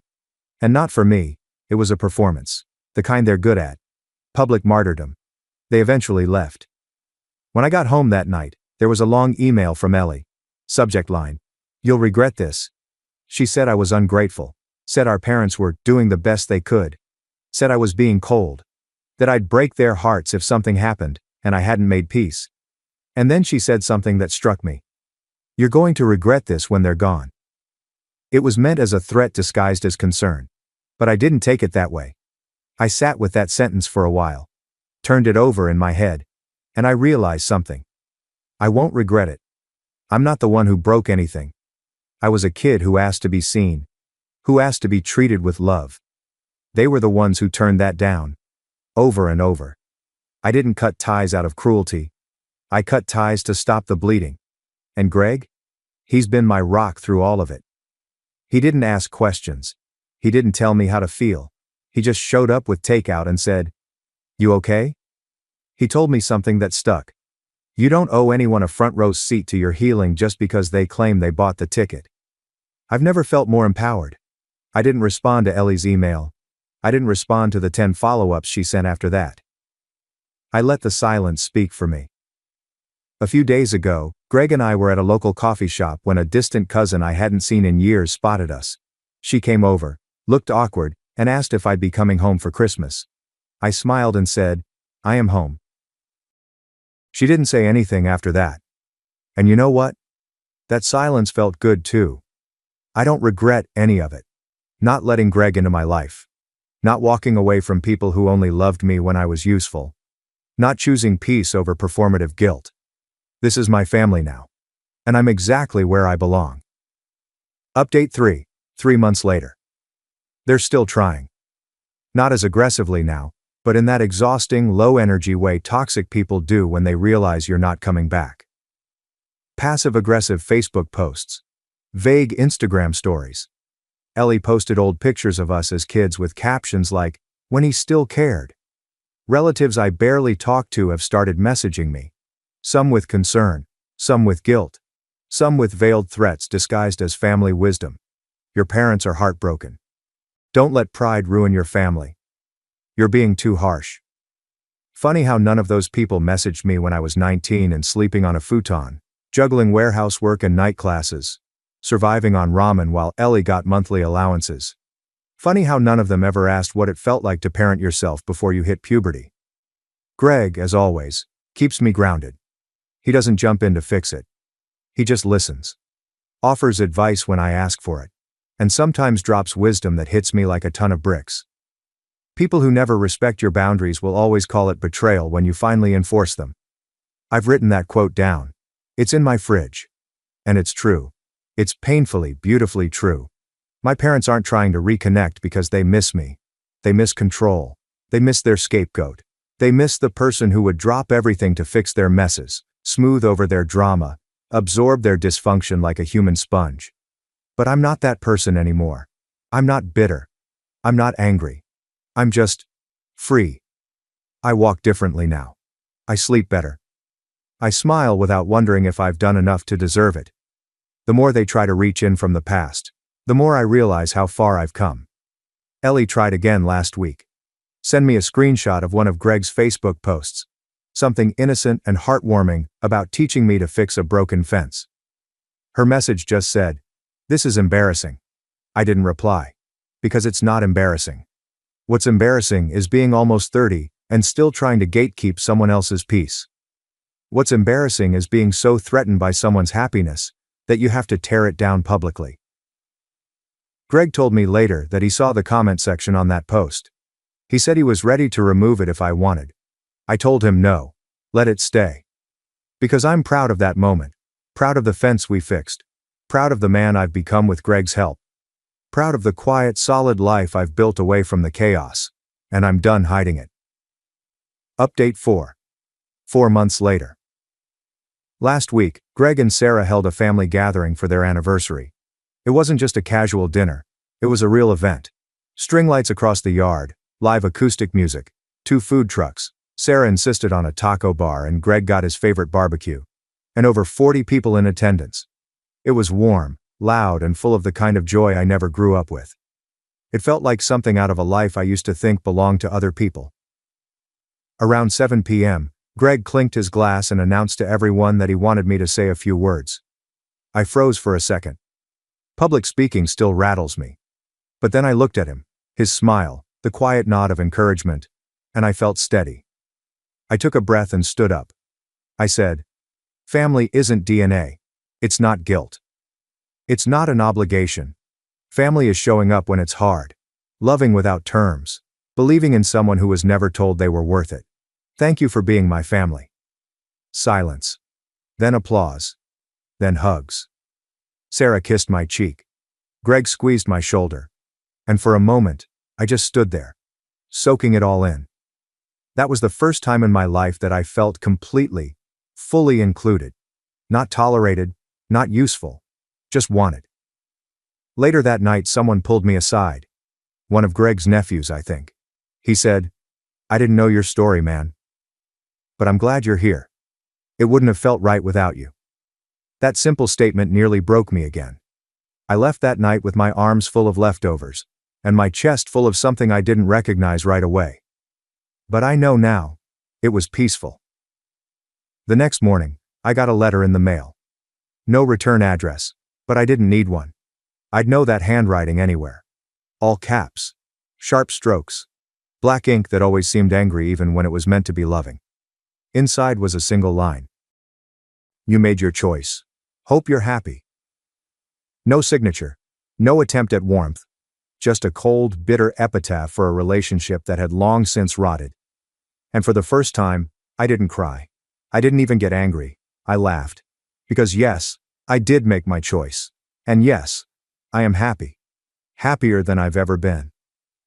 Greg and Sarah came over that weekend. We watched football and ate leftover brisket. Greg gave me a key to their house, just casually slid it across the counter and said, "In case you ever need it," and we're out. It wasn't dramatic. It wasn't ceremonial. But to me it meant more than any blood tie ever could. I've stopped checking my old family's pages. I've stopped listening to the flying monkeys who still send the occasional guilt text. I've stopped waiting for an apology that will never come. Because I don't need closure from the people who broke me. Final edit. 6 months later. A lot has changed. Greg and I took a road trip last month. Just the two of us. He showed me where he grew up, his old school, the shop where he learned to weld. We stopped at tiny diners, listened to old rock music on the highway, and talked about everything. And I mean everything. No pretending, no judgment. Just two men having the kind of conversations I used to envy on TV. He told me stories from his youth that made me laugh, cry, and think. About his regrets, his first love, the time he nearly quit everything after losing his father. Then, while watching the sunset over a cornfield in Iowa, he said something I'll never forget. "If I'd had a son, I would have wanted him to turn out like you. No question." I couldn't speak for a full minute. I just nodded and blinked hard. Because sometimes silence says more than words.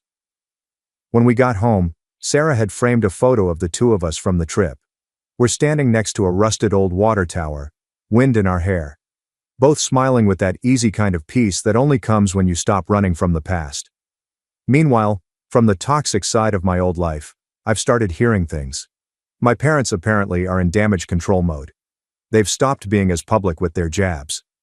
My dad told someone at a church gathering that, not all wounds heal in time, especially when the child refuses to pick up the phone. My mom, I'm told, still tells anyone who'll listen that I was easily led astray. The thing is, they haven't changed. Not even a little.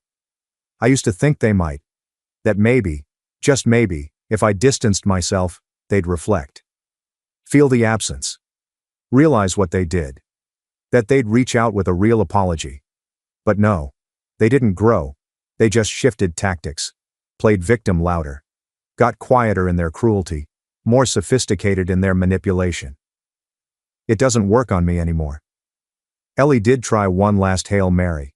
A long rambling email. 8 paragraphs of forgiveness, revisionist history, and veiled guilt. She said she wanted us to be together for Christmas. Said, like old times, twice. Said, our parents miss you 3 times. I didn't reply. I didn't even get angry. Because here's the thing about people who confuse obligation with love. The only way to win is to stop playing. I spent the holidays with Greg and Sarah. They gave me socks, a new set of tools, homemade cookies. I gave them a framed photo of the 3 of us from Thanksgiving. We sat by the fire, watched old movies, and made hot chocolate. Not once did I have to earn my seat at the table. That's what love feels like. I've stopped checking my family's social media. I've muted the relatives who still think blood is everything. I've stopped explaining myself to people who were never interested in hearing the truth. Some days I look back and feel a strange mix of sadness and pride. Sadness for the kid I was, who kept trying to be good enough. Pride for the man I became, who realized he didn't have to be. I'm not healed, but I am healing. And if you're reading this, and you've been made to feel like love is a transaction, let me say this clearly. You don't owe your parents access to your life just because they share your DNA. You owe yourself safety. You owe yourself peace. You owe yourself the right to walk away. Choose peace. Choose healing. Choose your own damn table, then fill it with people who actually want you there. That's what I did. And I've never looked back. Thanks for watching and diving into this wild family drama with me. If you love Reddit family drama, don't forget to subscribe and turn on notifications so you never miss the next one.